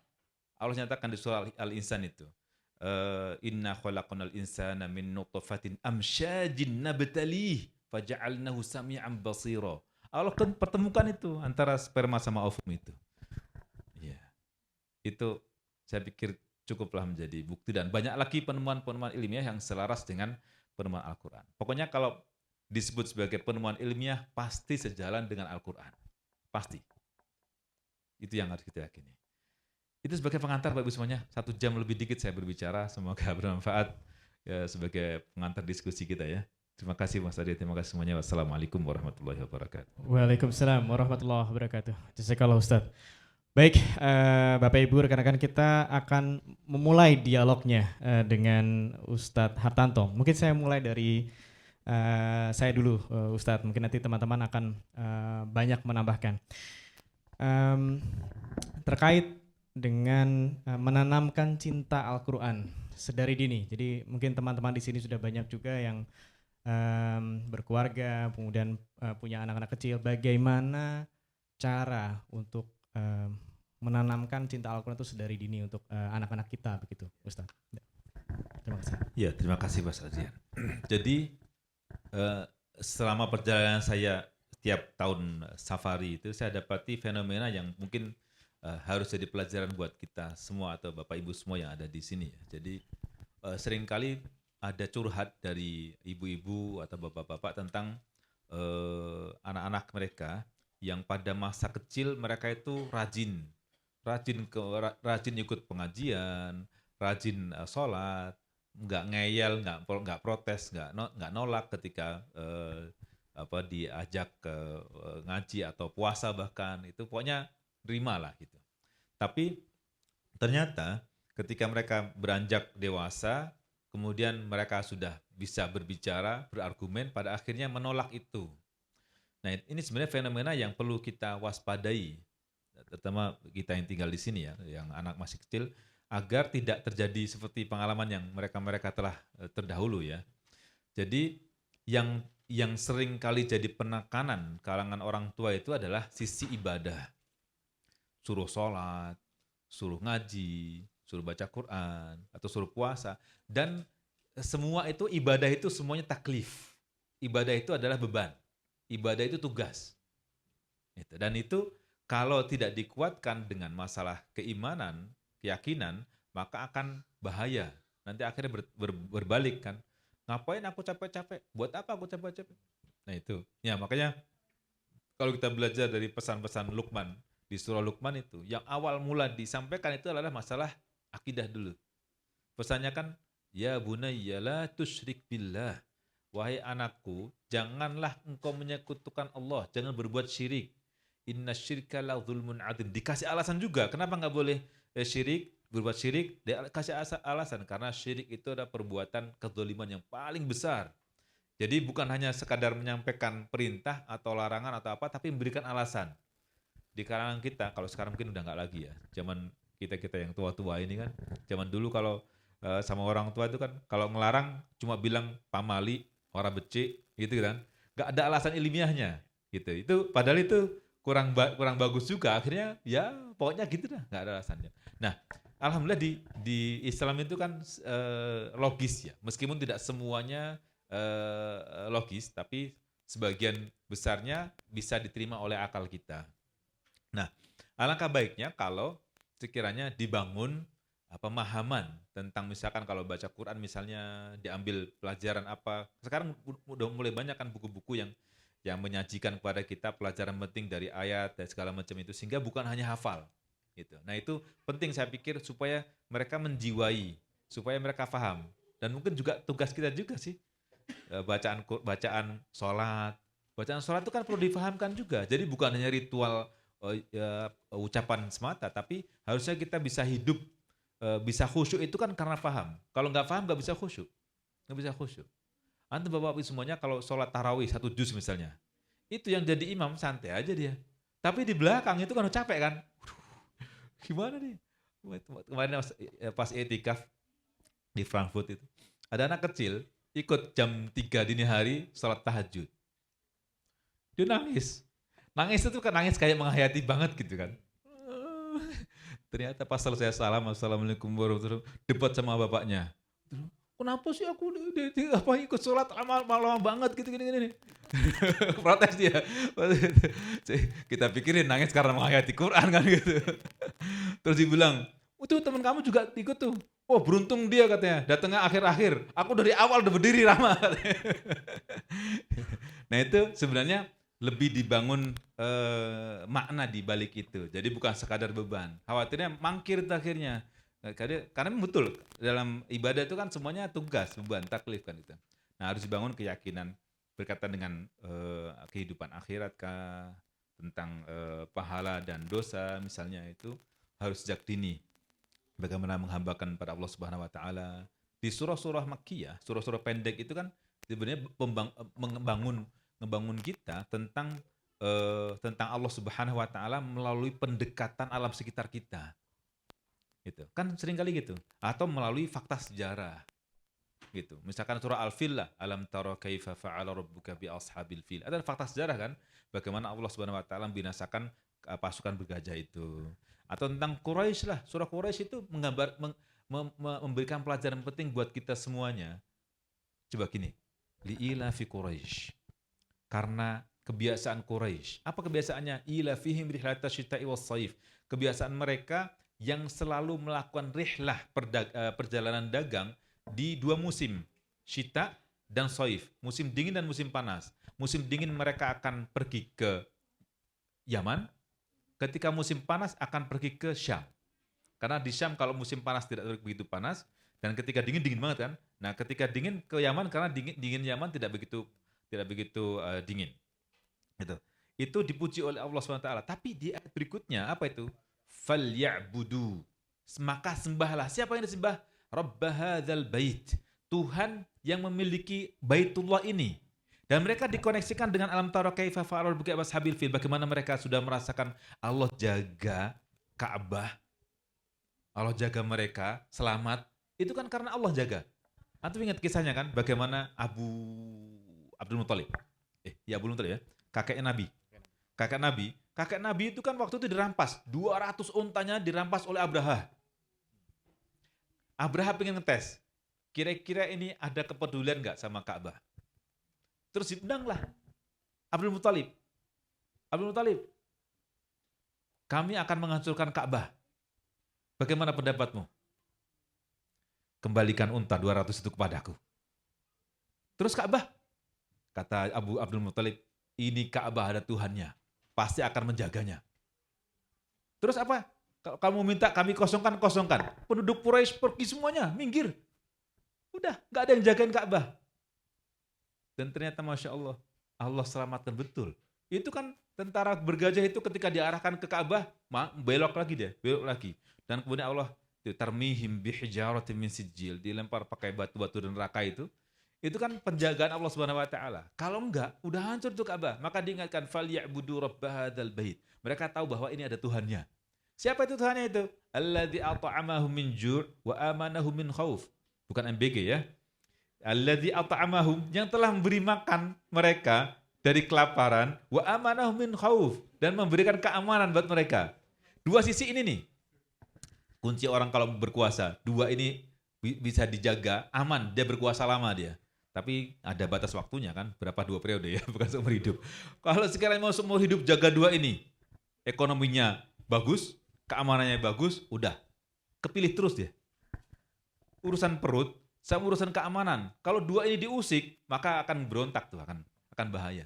Maka pendekatan-pendekatan ini, harapan kita bisa mendekatkan anak-anak, mengenal Allah Subhanahu wa taala melalui alam sekitar kita. Hal yang sederhana.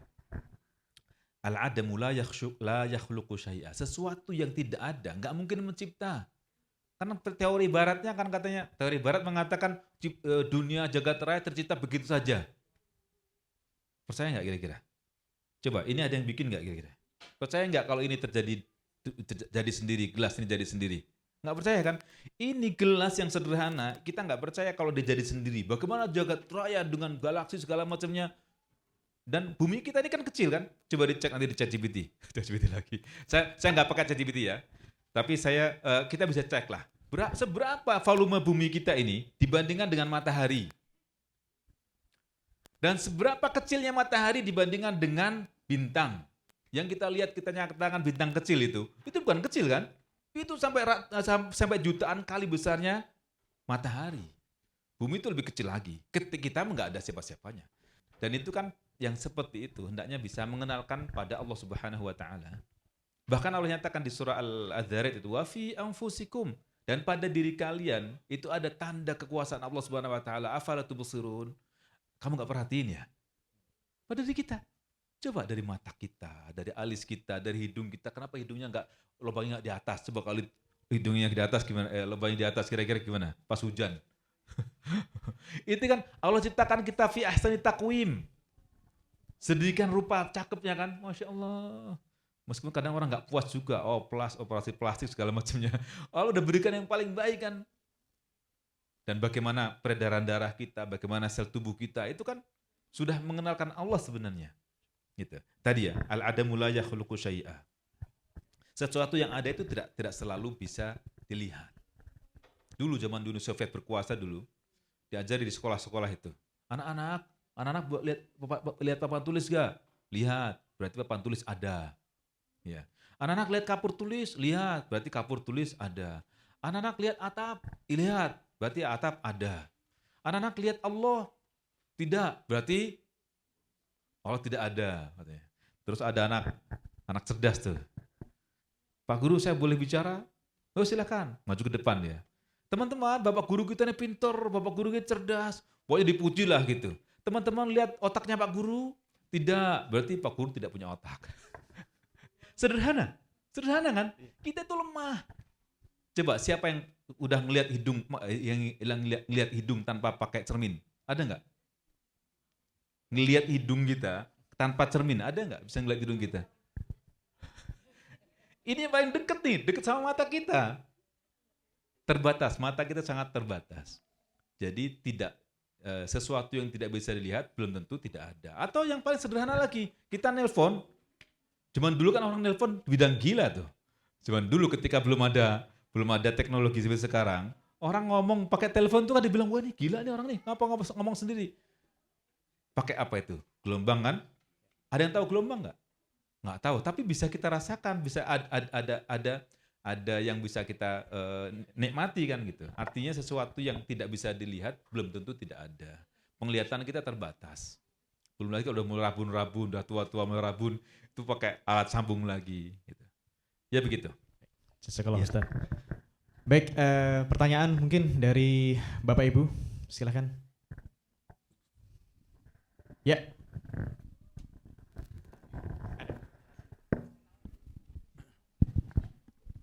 Assalamualaikum Ustaz.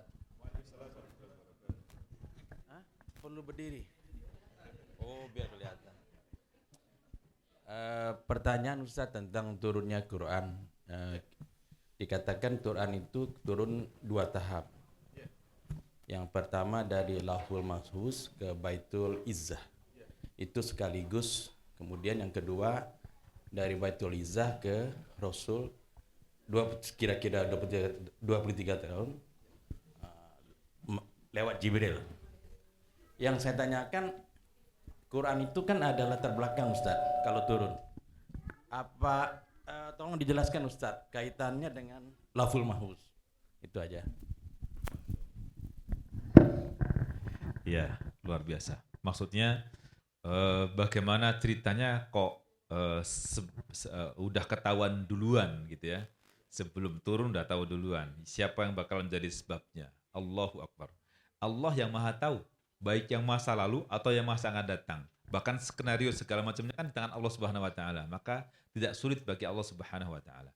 Yang pertama, jadi Allah tahu sebab turunnya nanti kapan dan siapa yang akan jadi sebab turunnya. Lalu tidak semua ayat turun disebabkan oleh penyebab turunnya. Jadi banyak ayat turun tanpa sebab. Misalnya surah-surah ayat-ayat tentang kisah misalnya, itu kan menghibur Nabi SAW supaya Nabi terhibur. Misalkan Nabi sedang sedih, turunlah surah Yusuf misalnya. Gitu. Bapak Ibu semuanya kalau lagi sedih baca surah Yusuf. Atau kalau lagi susah-usahnya ngatur orang baca kisah Nabi Musa alaihissalam. Nabi Musa itu kurang sabar apa menghadapi Bani Israel. Dari belum lahir udah diuji kesabarannya. Ibunya kan ancaman pembunuhan sampai akhir hidupnya dibunuh juga. Subhanallah. Jadi ayat-ayat tentang kisah itu menghibur kita, memberikan harapan pada kita semuanya. Jadi betul turunnya tadi udah turun lengkap semuanya, baru kemudian turun bertahap kepada Nabi Shallallahu Alaihi Wasallam disebabkan oleh sebab atau tanpa sebab. Jadi kadang tanpa sebab pun akan diturunkan kepada Rasulullah Shallallahu Alaihi Wasallam. Begitu, semoga bermanfaat. Jadi Allah Maha Tahu lah. Allah Maha Tahu kapan kiamat, kapan segala macamnya kan itu semuanya di tangan Allah Subhanahu Wa Taala. Wallahu a'lam. Baik, pertanyaan berikutnya mungkin dari ibu-ibu mungkin. Ada hadiahnya? Oh yes. Ada hadiah untuk yang bertanya. Oke. Kang Agus, silakan.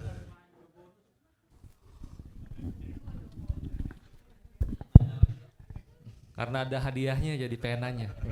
Luar biasa. Ada 2 pertanyaan. Yang pertama tentang Nabi Muhammad SAW tidak bisa baca dan tulis. Jadi itu justru menjadi bukti bahwa Al-Quran ini memang bukan hasil bikinan Nabi Muhammad SAW. Karena nulis saja kan nggak bisa, apalagi menulis Quran. Pertanyaannya justru ini dulu anak saya sempat tanya, jadi saya tidak tahu jawabannya. Saya menanya ke Ustadz aja. Apakah sampai akhir hayatnya Nabi ini tetap tidak bisa baca tulis? Itu yang pertama. Lalu yang kedua, saya dapat pertanyaan juga dari beberapa orang tua. Kan kalau di sini memang tidak ada apa ya? Maksudnya tidak banyak guru ngaji. Nah, langsung ada beberapa orang tua yang pengen ngajarin anaknya ngaji setiap hari.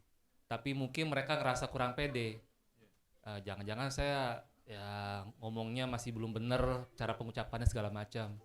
Tapi kalau saya nggak ngajarin juga saya ngerasa salah juga gitu. Nah, apakah boleh mengajarin anak setiap hari ngaji walaupun bisa jadi kita ngajinya masih belum sempurna? Itu, terima kasih. Masya Allah, terima kasih Agus, Masya Allah. Yang pertama tentang Nabi itu ummi. Ummi itu tidak bisa baca dan menulis. Apakah sampai akhir hidup beliau masih begitu? Ini ada perbedaan pendapat. Tapi yang terkuat bahwa Rasulullah SAW itu tetap buta huruf sampai akhir hidup beliau. Itu yang dipilih sebagian besar ulama. Jadi sampai akhir hayat tetap tidak bisa baca dan menulis. Yang unik, mungkin ada pertanyaan berikutnya. Terus gimana dong cara Nabi tahu? Kan Nabi ini. Jadi ketika setelah turun ayat, Nabi itu akan panggil para sahabat. Sahabat beliau dipanggil suruh menulis apa yang. Jadi kalau ada pertanyaan kapan Al-Qur'an ditulis, Al-Qur'an itu ditulis sejenak setelah turun kepada Nabi SAW. Jadi turun 2 ayat, turun 3 ayat, turun 1 ayat, langsung ditulis. Nabi panggil para sahabat. Bahkan awal-awal turunnya Al-Quran dulu, ada pesan Nabi, la taktubu anni ghairul Quran. Jangan kalian tulis selain Al-Quran. Itu awal mulanya. Nah, para sahabat langsung nulis. Dan setelah nulis, mereka juga membacanya dan menghafalnya. Ketika itu juga. Nah, yang unik adalah, Nabi itu ngoreksi. Kan masing-masing suruh mengeja. Yang kamu tulis apa? Hurufnya apa saja? Nah, ketika ada kesalahan, Nabi ngoreksi. Oh, ini harusnya huruf ini. Bagaimana beliau tahu? Karena dari jalur wahyu. Jadi, beda sama kita. Nabi itu kalau tahu salah dan benar atau yang lainnya itu dari informasi dari Allah Subhanahu wa taala melalui Jibril. Itu yang perlu kita ingat bahwa Nabi yang bekerja itu bukan akal pribadi beliau tetapi lebih karena bimbingan wahyu. Jadi kalau ada yang kurang, ada yang lebih, maka Nabi akan diingatkan oleh Jibril alaihissalam supaya disampaikan kepada mereka. Jangankan itu. Coba yang lebih berat, Nabi tahu munafik. Munafik itu kan keyakinan. Bagaimana orang tahu keyakinan seseorang? Kita nggak bisa katakan kamu munafik. Itu kamu bahasa orang sini sekarang. Jadi munafik itu sifat akidah, keyakinan dalam hati yang nggak bisa diketahui oleh manusia biasa. Nabi tahu dari mana? Dari wahyu. Gitu. Atau banyak kesempatan Nabi tahu hal yang lainnya dari wahyu. Jadi Nabi tahu ini kurang dan lebih dari wahyu. Jibril akan mengingatkan. Ya. Dan diingatkan oleh Nabi oleh Allah Subhanahu wa taala walau taqawwala alaina ba'dul aqawil. Kalau sekiranya Muhammad itu bikin kalimat-kalimat tersendiri bukan dari Quran, la akhadna minhu bil yamin. Pasti summa laqata'na minhu watin. Pasti aku akan habisi dia. Langsung dibikin meninggal dunia oleh Allah Subhanahu wa taala. Itu ancamannya. Di akhir surah Al-Haqqah diingatkan itu. Jadi Nabi hanya menyampaikan saja, tidak bikin-bikin dan Nabi akan dengan bimbingan wahyu, maka Nabi akan bisa tahu mana yang kurang dan mana yang lebih, meskipun Nabi tidak bisa baca dan tulis tadi itu. Wallahu a'lam. Terus proses belajarnya Rasulullah juga proses belajarnya itu bukan seperti kita. Kalau kita kan dengar, memahami, menghafal, terus lupa. Gitu kan. Dengar, memahami, ngapa, lupa kan gitu. Kalau Nabi enggak, jaminannya sanuqri'uka fala tansa. Kamilah yang mengajarimu dan kau enggak bakal lupa. Illa masya Allah, kecuali yang Allah kehendaki untuk lupa. Maka Nabi kalau lupa memang Allah kehendaki untuk lupa. Jangankan selevel Nabi, sahabat saja itu kan, atau bukan, jangankan para sahabat, sekarang saja banyak di antara ulama-ulama atau anak kecil yang hafal Quran itu enggak ada yang terlewat satu huruf pun kan, apalagi seorang Nabi yang wa ma yantiqu 'anil hawa in huwa illa wahyu yuha. Nabi tidak mengucapkan kata-kata kecuali itu adalah wahyu dari Allah Subhanahu wa taala. Gitu. Itu tentang keummian Nabi, buta hurufnya Nabi sallallahu alaihi wasallam. Yang kedua, tentang ngajar tadi ya. Jadi kalau Nabi pesankan kan balighu anni walau ayah.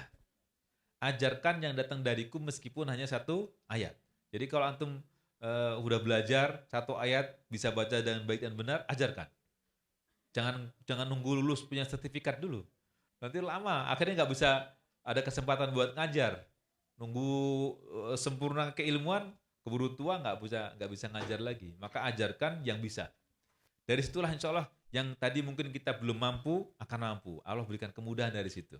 Pengalaman saya begitu. Jadi hal-hal yang mungkin dirasa agak sulit apa gitu dikuasai ternyata terkuasai dengan mengajar tadi itu. Di sisi yang lainnya juga pahalanya. Jangan sampai kehilangan pahala dari anak-anak kita semuanya. Kalau saya cerita tentang masalah anak-anak, ngajar anak-anak itu, saya ingat Bu Lina, dia tinggal di Munich, di München, di Jerman. Waktu itu tahun 2012, ketemu sama saya, dia bilang gini, Ustadz, pokoknya saya punya prinsip, anak saya nggak boleh hafal surah Al-Fatihah. Pertama surah Al-Fatihah harus dari saya. Itu kenapa? Karena pahalanya kan supaya ngalir buat beliau tuh. Iya, makanya kita jangan sampai kehilangan kesempatan ini. Tapi yang perlu kita ingat, kita kudu benerin bener nih. Jangan sampai nanti salah-salah. Kayak gitu. Tapi setidaknya kita ada upaya supaya anak kita tuh hafal dari kita di surah Al-Fatihah yang kita ulang-ulang setiap hari 17 kali itu. Hitungannya kan per huruf nih. Setiap dia ngucapin satu huruf, maka kita kebagian pahala. Jadi jadi guru itu pahalanya besar. Maka saya harapan Bapak Ibu semua jadi guru semua nih, guru Quran ya. Siapa insya Allah ya? Ini udah berapa tuh? Ada 70, 80 orang, wah masing-masing punya murid, Masya Allah. Jadi meskipun satu ayat yang kita mampu, yang kita bisa, ajarkan. Tidak harus nunggu nanti punya sertifikat, yang penting udah bener, ajarkan. Kalau belum bisa, bilangin aku belum bisa huruf ini, supaya nggak ditiru oleh anak murid kita. Jujur aja nggak apa-apa, belum bisa misalkan. Tapi yang lainnya insya Allah bisa. Begitu, jadi sampaikan meskipun hanya satu ayat ya. Bismillah. Masya Allah. Ya. Baik. Pertanyaan berikutnya Kak Yana. Ya.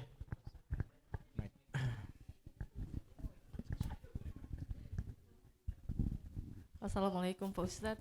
Waalaikumsalam warahmatullahi. Saya termasuk salah satu yang paling tua, paling lama di stop banget. Ya, Di sini, udah berapa tahun di sini? 20 tahun. Allahu Akbar, Masya Allah, 20 tahun ya. Saya tidak merasa tidak terlalu masalah agama atau mengaji, tapi saya berusaha dan melanjutkan terhadap anak saya. Dan anak saya yang laki-laki 15 tahun, dia ada penasaran, dia ada keinginan. Jadi saya senang walaupun saya terbatas, saya ajarkan. Dan sedikit-sedikit kita bacakan artinya. Dan saya dari awal belajar akidah ke anak-anak saya dari kecil, kalau Allah itu Ar-Rahman Ar-Rahim, Maha Penyayang. Tapi yang di arti-arti Al-Quran itu banyak yang maksudnya agak seram gitu, kayak punish and reward. Kamu masuk neraka bakal dihukum kalau ini gitu kan. Tapi kalau kamu baik, kamu di surga. Kan dan itu banyak sekali kan di ayat Al-Quran. Jadi ketika saya harus menjelaskan bahwa Allah itu Ar-Rahman Ar-Rahim itu dengan banyak yang kayak gitu tuh jadi kayak serem gitu. Jadi maksud saya pertanyaannya bagaimana kita memfokuskan bahwa walaupun Allah menunjukkan bahwa someone to be punished, kalian akan mendapatkan ini, tapi bagaimana caranya kita memberikan pengertian makna dari ayat-ayat tersebut bahwa jadi misalnya kalau anak saya yang perempuan agak jaga jarak, ini kayaknya serem mama kan, jadi aku agak bingung gitu. Ya, gitu. Waalaikumsalam. Ya, terima kasih. Waalaikumsalam warahmatullahi wabarakatuh. Jadi sebenarnya penyebutan surga dan neraka di dalam Al-Quran itu seimbang. Jumlahnya seimbang. Jadi ada pola keseimbangan dalam Al-Quran. Jadi kalau udah disebutkan tentang surga, maka akan disebutkan nerakanya. Kalau udah disebutkan neraka, nanti akan disebutkan surganya. Jadi kalau pas baca tentang ayat tentang neraka, jangan berhenti di situ. Masih ada sambungannya lagi tentang surga. Itu udah mesti. Begitu, supaya seimbang, supaya kita ada harapan dan ada rasa takut. Itu yang kemudian membangun kita supaya kita nggak lepas. Kita tuh kalau terlalu pede, terlalu percaya diri atau terlalu besar harapannya, kita lebih yakin bahwa Allah akan baik sama kita lupa bahwa ada hal-hal yang kita terlalu longgar jadi akhirnya. Tapi kalau kita terlalu kuat di masalah tadi, sisi-sisi punishment-nya tadi itu membuat kita putus harapan. Gitu. Jadi maka harus diimbangin antara harapan dengan ancaman tadi itu. Jadi jangan sampai ada yang dominan gitu. Jadi itu pola keseimbangan dalam Al-Quran sebenarnya. Jadi jangan berhenti di satu sisi saja. Dua-duanya dijelaskan. Dan saya pikir itu bentuk keadilan ya. Karena dalam peraturan sehari-hari juga kan ada peraturan kelas saja misalkan ada aturannya kan, nanti kalau melanggar akan dapat apa. Itu saya pikir sesuatu yang wajar dan lumrah lah, artinya supaya kita tidak terjerumus ke ranah itu gitu. Jadi penting buat kita kasih tahu. Dan Allah Subhanahu wa taala betul tadi Ghafur Rahim di sisi yang lainnya. Allah Maha Pengampun, Allah Maha Pengasih, tapi wallahu syadidul iqab. Allah sanksinya juga berat juga. Tapi kan buat orang yang memang melanggar gitu. Jadi kalau orang berbuat baik saja akan tetap akan dapat kebaikan. Dan sayangnya Allah sama kita itu sebesar apapun dan sebanyak apapun dosa yang kita lakukan, kalau kita minta ampun pada Allah Subhanahu wa taala, Allah akan ampuni. Itu kan Maha Ghafurnya Allah Subhanahu wa taala. Gitu. Sampai dalam riwayat itu ada yang orang membunuh 99 orang, ternyata sampai 100 pun Allah ampuni juga sekiranya orang bertaubat kan gitu. Bahkan orang bertaubat itu, kata Nabi ada maknanya, orang bertaubat itu seperti orang tanpa dosa. Orang telah kembali pada Allah Subhanahu wa taala. Jadi saya pikir tetap dijelaskan, tapi jangan sampai terhenti pada satu sisi aja. Jadi dua-duanya harus dijelaskan tentang surga, tentang neraka. Surga itu kan memberikan harapan supaya kita termotivasi, kemudian neraka itu membuat kita ada jarak supaya tidak sampai melanggar. Gitu. Karena kalau hanya surga terus, nanti nggak ada ancaman nerakanya, orang terlalu leha-leha, santai aja gitu, harapan gitu. Seperti orang dapat jaminan, kamu dijamin masuk surga misalnya, gitu. Wah, kira-kira gimana kalau dijamin masuk surga? Atau ada ungkapan, silahkan kamu berbuat dosa kamu udah ampuni misalnya. Kan ada sebagian kelompok yang begitu kan, itu kan membuat orang akhirnya tidak ada kontrol berbuat kebaikan lagi, gitu. Jadi artinya dari situ kan kita dijaga oleh Allah Subhanahu wa taala. Yang poin kedua, kita harus tanamkan pada diri kita bahwa semua yang Allah berikan kepada kita itu untuk kemaslahatan, kebaikan kita. Gitu ya, kita harus baik sangka itu. Jadi kalau kita belajar tentang hikmah di balik perintah dan larangan, itu kan ada beberapa poin ya. Pertama, menjaga diri kita, jiwa kita, menjaga akal kita, menjaga anak keturunan kita, menjaga kekayaan kita, menjaga keyakinan kita. Itu 5 poin itu. Dan dalam bahasa kita menjadi Pancasila, itu bermula dari itu, dari Islam itu Pancasila itu. Pertama, menjaga keyakinan. Kedua, menjaga jiwa kita. Yang ketiga, menjaga kekayaan kita. Berikutnya lagi menjaga kekayaan, keturunan, anak keturunan. Yang terakhir menjaga satu lagi? Sosial ya, betul, menjaga sosial. Jadi hikmahnya di situ semuanya. Jadi kita harus baik sangka pada Allah Subhanahu wa taala bahwa apapun yang Allah tentukan itu untuk kemaslahatan kita. Meskipun mungkin berat untuk kita laksanakan atau kita jauhi, tapi untuk kebaikan kita. Jadi gini, mungkin pengalaman-pengalaman yang siapa yang pernah terlambat penerbangan atau perjalanan kemana, terus ternyata itu pesawat atau keretanya kecelakaan misalkan. Ada pernah ngalamin itu nggak? Nggak ada di sini. Gimana tuh?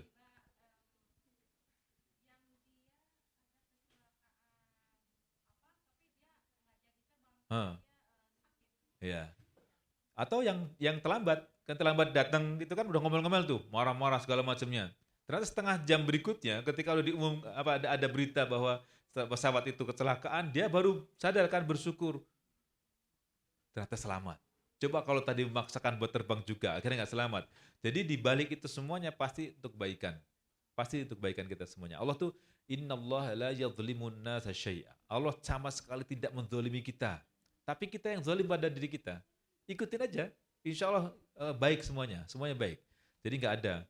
Misalkan kita diminta untuk sholat, ada hikmahnya sholat kan. Kita atau hal-hal yang lainnya itu untuk kemaslahatan kita. Atau larang-larangan lah. Kenapa dilarang minuman keras? Karena merusak akal kita. Kenapa dilarang membunuh? Karena menjaga diri kita. Kenapa dilarang berzina? Menjaga keturunan kita. Kenapa tidak boleh maling? Karena menjaga kekayaan kita. Bahkan orang kalau menjaga itu semuanya, menjaga kekayaan, menjaga harga diri, menjaga rumah misalnya, kekayaan, itu kalau sampai terbunuh oleh itu, misalkan dijambret, dirampok, terus kita terbunuh, itu syahid kita. Mati syahid orang yang terbunuh karena mempertahankan harga diri. Perempuan misalnya diperkosa terus dia membela diri terus akhirnya terbunuh. Dia syahid juga pahalanya. Orang menjaga kekayaannya, dirampok tadi, syahid pahalanya. Jadi semuanya untuk kemaslahatan kita. Cuma kita seringkali terburu-buru untuk menghukumi Allah. Gitu. Wah, Allah ini zalim misalkan, Allah ini gini sama kita. Padahal sungguhnya untuk kebaikan kita. Sabar, pokoknya nanti akan tahu hikmahnya. Ini ibu-ibu tahu sulam nggak? Sulam. Ya. Ya, ya. Ya.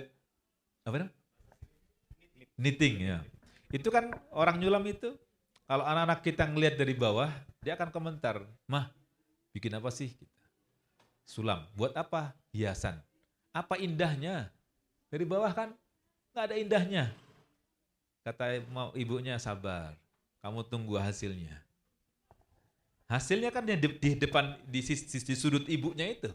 Di sudut anaknya berbeda kan yang tampak. Kita juga gitu. Kita ngelihat dari sudut berbeda, Allah punya sudut pandang berbeda. Cuma kita seringkali buruk sangka aja. Jadi kita harus tanamkan pada diri kita bahwa Allah itu sayang sama kita, maka Allah ingin kita selamat. Insya Allah. Semoga Allah jaga kita semuanya. Amin ya rabbal alamin. Masya Allah. Jazakallah Ustaz. Kita masih ada hadiah, Ibu MC? Masih ada? Oke. Masih ada berapa? Masih ada 3. Oke, mungkin kita masuk ke kuis. Kita siapkan 3 pertanyaan begitu ya Ustadz? Masya Allah. Oh sudah ada. Oke, sudah Mas. Atau bertanya, oke baik. Kita akan berikan untuk yang bertanya. Berikutnya. Silakan.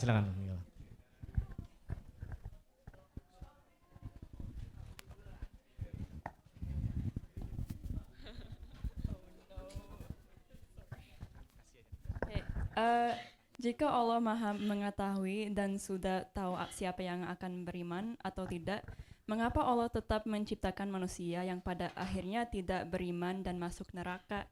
Apa tujuan penciptaan mereka? Terima kasih. Barakallahu fiik. Ya, baik.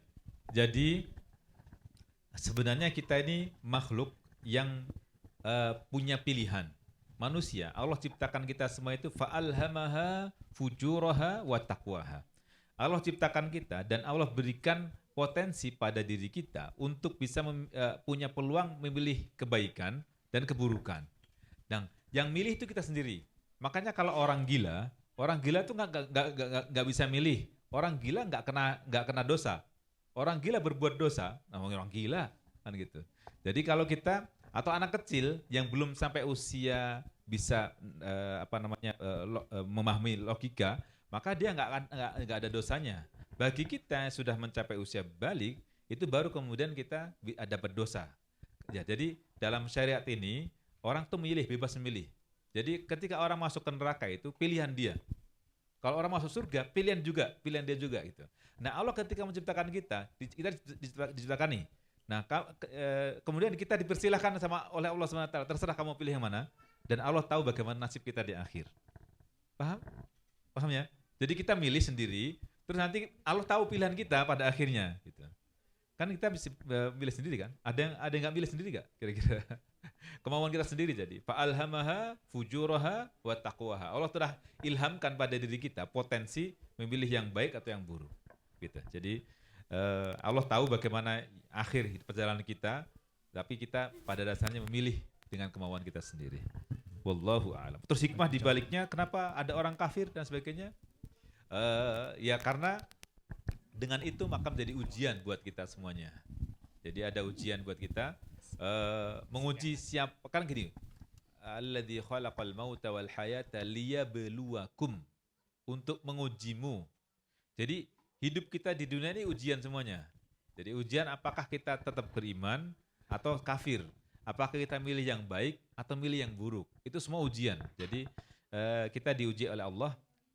Terserah kita mau mengambil jalan yang mana. Semoga Allah kuatkan iman kita. Allah selalu berikan petunjuk insyaAllah. Amin ya rabbal alamin. Baik. Insyaallah. Pertanyaan berikutnya dari Uni Yola. Silakan. Terima kasih. Assalamualaikum Ustadz. Ini jadi ada 2 pertanyaan, tadi mau nanya 1, tapi gara-gara Ustadz menjelaskan yang untuk Audrey pertanyaan tadi, sekarang kan tadi Ustadz bilang Allah memberikan kita pilihan. Nah, Sementara kan yang memberi hidayah itu Allah, yang menentukan siapa yang akan diberi hidayah itu Allah. Kenapa Allah memilih memberi hidayah kepada manusia yang satu dan tidak memberikan kepada manusia yang lain? Oke. Nah, yang pertanyaan kedua, ini sebenarnya pertanyaan anak saya yang pertama, Ustadz. Dia bertanya, di Indonesia itu kan banyak yang hafal Quran, banyak yang bisa membaca terjemahan Al-Quran, bahkan banyak yang mengerti Al-Quran. Tapi kenapa bahkan pemimpin-pemimpinnya bisa baca, bisa ya seperti Ustadz bilang tadi, mereka bahkan ini upload segala macam. Tapi kenapa justru di Indonesia yang banyak pengetahuan Islamnya, banyak sekali mengerjakan ajaran-ajaran yang tidak Islami. Sementara di sini katanya yang bukan, bahkan bisa dibilang banyak ateis, tapi mereka malah mengikuti yang sebenarnya ajaran-ajaran Islam. Kami berusaha menjawab, tapi saya pengen dengar jawaban dari Ustadz yang tentunya lebih. Terima kasih. Ustadz. Ya. Dan yang pertama atau dari kedua dulu ya. Ya, yang pertama tadi tentang Allah memberi petunjuk ya.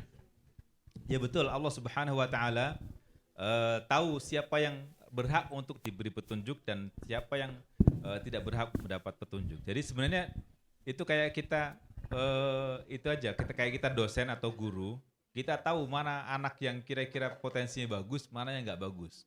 Jadi dari situ Allah Subhanahu wa taala dari potensi yang ada itu dan kemudian kecenderungannya masing-masing, Allah akan jadikan sebagai sebab untuk diberikan petunjuk itu sendiri.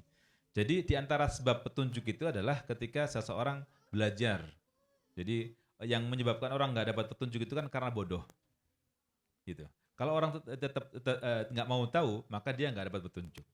Yang kedua, yang menyebabkan orang nggak dapat petunjuk itu adalah ketika orang sombong, emang menutup diri untuk tidak mau kan gitu. Al-kibru batalul haq wa ghamtun nas. Yang disebut dengan sombong itu adalah menolak kebenaran dan melecehkan, merendahkan orang lain.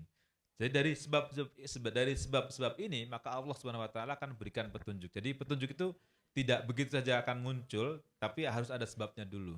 Jadi sebabnya tadi harus ada ilmunya dulu, ada sikap tawaduk dan membuka peluang untuk menerima dari yang lainnya gitu.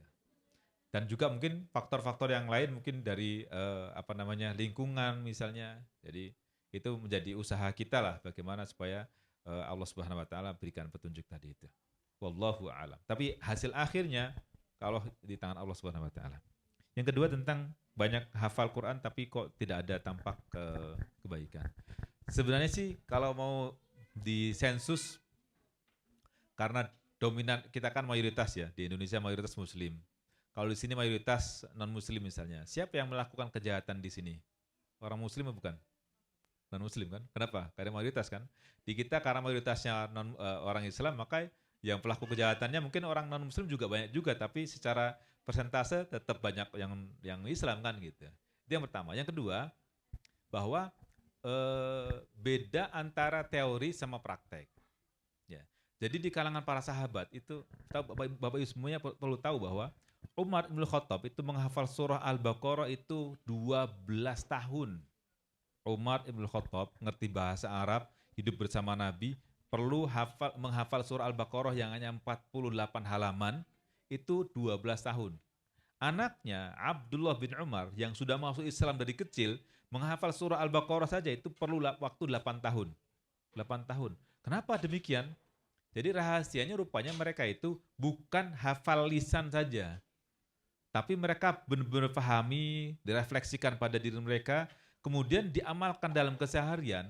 Mereka itu membentuk agar pekerjaan itu sudah tidak dikendalikan oleh otak sadar lagi. Coba cek, berapa persen aktivitas harian kita yang dikendalikan oleh otak bawah sadar? Kalau saya bilang kemarin 70%, tapi ternyata ada yang buka, dicari di internet, katanya di atas 90% aktivitas sehari-hari kita itu dikendalikan oleh otak bawah sadar. Artinya refleks semuanya. Ibu-ibu biasanya bikin ngeracik makanan gitu, pakai cabai gitu misalkan ya. Dipesenin jangan pakai cabai ya, karena refleksnya pakai cabai, udah masuk aja cabai gitu. Bos ingetin baru ingat gitu. Itu kan refleks. Nah, para sahabat tuh begitu. Jadi mengubah kebiasaan dulu jahiliyah itu diubah kepada kebiasaan Islami, dipaksakan terus, dipaksa supaya tidak kembali lagi. Dan Nabi katakan bahwa salah satu syarat orang supaya bisa menikmati lezatnya iman itu adalah benci untuk kembali kepada kejahiliahan sebagaimana bencinya dia dilemparkan ke neraka. Itu syarat yang ketiga. Syarat pertamanya mencintai Allah dan Rasulnya lebih dari segalanya. Yang kedua mencintai sesama kita hanya karena Allah. Dan yang ketiga benci kepada kekufuran atau kembali kepada kekufuran dan kejahiliahan sebagaimana benci dicampakkan ke neraka. Jadi itu yang dilakukan oleh para sahabat itu. Jadi mengamalkan, benar-benar diamalin, terus dijadikan sebuah kebiasaan. Sampai akhirnya jadi nggak perlu mikir lagi gitu. Nah, sementara yang diharapkan dari orang belajar Quran itu sebenarnya bukan hanya ngafal, bukan hanya baca, tetapi adalah prakteknya. Maka dijelaskan kan, diingatkan berkali-kali kan, di surah Shad misalnya 29 28-29, Kitabun anzalnahu ilaika mubarakul liyadabbaru ayatihi. Kitab yang kami turunkan ini kepadamu wahai Muhammad penuh dengan berkah, liyadabbaru, agar mereka memahami kandungannya. Lalu waliyatadzakkara ulul albab, agar orang yang pikirannya jernih itu mengambil pelajaran untuk diamalkan. Jadi bukan sekadar dihafal. Gitu. Jadi kan maka para sahabat dulu kan fase Makkah itu penanaman akidah. Ayat yang turun tentang iman semuanya. Kenapa kok iman sedemikian lamanya? Karena basic keimanan itu nanti akan membuat orang sanggup melaksanakan atau tidak. Kata Aisyah dulu kan bilang gini, kalau sekiranya ayat-ayat yang pertama kali turun adalah larangan minuman keras atau yang lain-lainnya, niscaya orang tidak akan pernah meninggalkan minuman keras. Bahkan saking beratnya meninggalkan minuman keras itu, minum khamr itu kan bertahap. Pada mulanya surah Al-Baqarah itu yas'alunaka 'anil khamri wal maisiri qul fihima itsmun kabiru wa manafi'u lin-nasi wa itsmuhuma akbaru min naf'ihima. Mereka bertanya tentang minuman keras dan judi. Gitu. Ketika mereka bertanya, itu artinya sudah ada penasarannya mereka. Udah mikir tuh, kayaknya nggak bagus ya, ada efek masyarakat segala macamnya. Mereka bertanya, tapi baru yang keluar ayatnya adalah pertama, bahwa pada kedua itu, minuman keras dan judi, itu ada manfaatnya, tetapi dosanya lebih besar daripada manfaatnya. Ada manfaat, ada dosanya, tapi dosanya lebih besar daripada manfaatnya. Lalu setelah itu turun ayat berikutnya, mengabrogasi yang pertama ini, menghapuskan hukum yang pertama. Ayatnya masih ada di surah Al-Baqarah 219.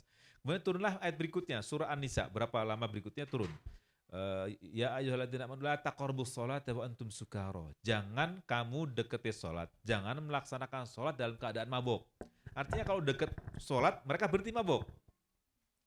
Baru kemudian setelah mereka sudah bisa terlatih itu, perlahan-lahan, baru cut off-nya itu ketika turun ayat ya ayyuhalladzina amanu innamal khamru wal maisiru wal ansabu wal azlamu rijsum min amali syaitan, bahwa khamr minuman keras, judi, mengundi nasib, terus berkorban bukan karena Allah, itu semuanya perbuatan setan. Perintahnya apa? Fajtanibuh, jauhi.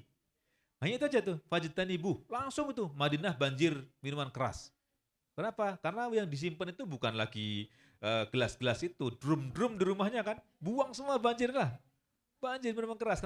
Kenapa? Karena disebut innahu rijsum min amali syaiton, perbuatan kotor yang dikerjakan oleh setan. Ketika mereka udah paham bahwa musuh kita setan, mereka langsung tinggalkan benar, totalitas, nggak ada yang baik lagi. Itu jadi sebenarnya mungkin pemahaman tentang fungsi Quran ini yang perlu dibangun juga, bahwa bukan sekadar bacaan, bukan sekedar dihafal. Gitu. Jadi harus ada prakteknya, tadabbur, memahami kandungannya, refleksikan pada diri kita, apa sih yang bisa kita ambil pelajaran. Dan tadi kita bahas tabi ayyi ala'i rabbikuma tukadziban, jangan nunggu surah Ar-Rahman dulu baru tersentuh. Gitu. Jadi harusnya semua ayat itu kita harus tersentuh. Bahkan surah Al-Fatihah, coba upayakan setiap kali sholat itu ada pelajaran satu dari surah Al-Fatihah itu. Berapa tuh kalau kita sehari satu pelajaran, 17 pelajaran per hari, kalikan setahun udah banyak tuh. Apa yang kita harus amalkan dalam sehari-hari? Misalnya Bismillahirrahmanirrahim, aku akan mulai semua pekerjaan dengan mengucapkan bismillah. Keluar rumah bismillah. Pokoknya bismillah dah, lanjutnya ntar dulu. Lanjutnya apa? Bismillahi tawakkaltu 'ala Allah la haula wala quwata illa billah. Masuk rumah bismillah juga. Masuk rumah bismillahi wa 'ala Allahi rabbina tawakkal. Bismillahi walasna wa 'ala Allahi rabbina tawakkalna. Bismillah juga. Bahkan Nabi katakan kalau masuk rumah baca basmalah dulu. Jadi bukan mengucap salam dulu, bismillah dulu. Karena orang yang masuk rumah kalau baca basmalah itu setan akan tidak bisa masuk rumah. Tapi kalau masuk rumah nggak baca basmalah, nggak baca bismillah, maka setan akan masuk ke rumah. Kalau udah masuk ke rumah dan kita makan juga nggak baca basmalah, maka akan ikut makan. Dan mereka akan bilang, malam ini kita dapat makan malam dan menginap. Wah, kalau udah menginap, susah kita bangun malamnya, susah kita bangun subuhnya. Banyak yang nginep berarti itu. Gitu ya. Kan Nabi katakan orang kalau tidur itu, kalau susah bangun itu, telinganya nggak dengar, matanya nggak bisa ngelihat, nggak bisa terbuka, itu dipipisin setan itu. Jadi masuk rumah bismillah dulu, bismillah, baru nanti ngucapin assalamualaikum warahmatullahi wabarakatuh kalau ada orang. Kalau nggak ada orang baca apa? Assalamualaikum wa ala ibadillahis sholihin. Seperti doa yang kita baca dalam tahiyat itu loh. Assalamualaikum, semoga keselamatan, kesejahteraan untuk kami. Wa ala ibadillahis sholihin, dan untuk hamba-hamba Allah Subhanahu wa taala yang saleh. Jadi bukan assalamualaikum. Nanti kalau assalamualaikum ada yang jawab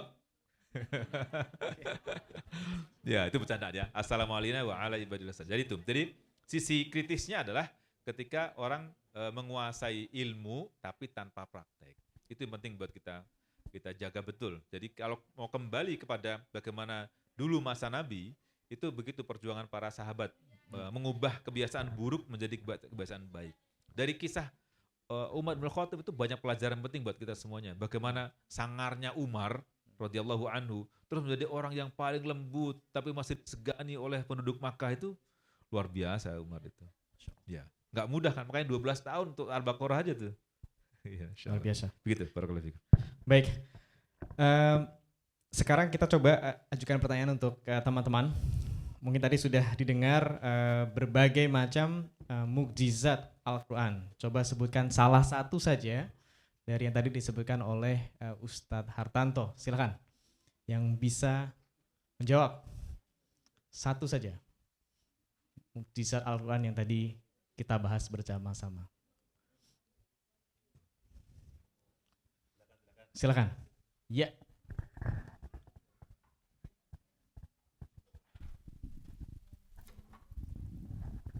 Al-Quran itu bisa dihafalkan oleh orang yang nggak bisa bahasa Arab sekalipun. Masya Allah. Jawabannya benar? Ya. Baik, mungkin satu lagi masih ada ya. Oke. Tadi last question gitu ya. Tadi sempat dibahas tentang perkembangan janin, bahwa dalam Al-Quran itu dibahas dengan detail jauh sebelum ada pembahasan ilmiah. Di surat manakah itu? Salah satu saja.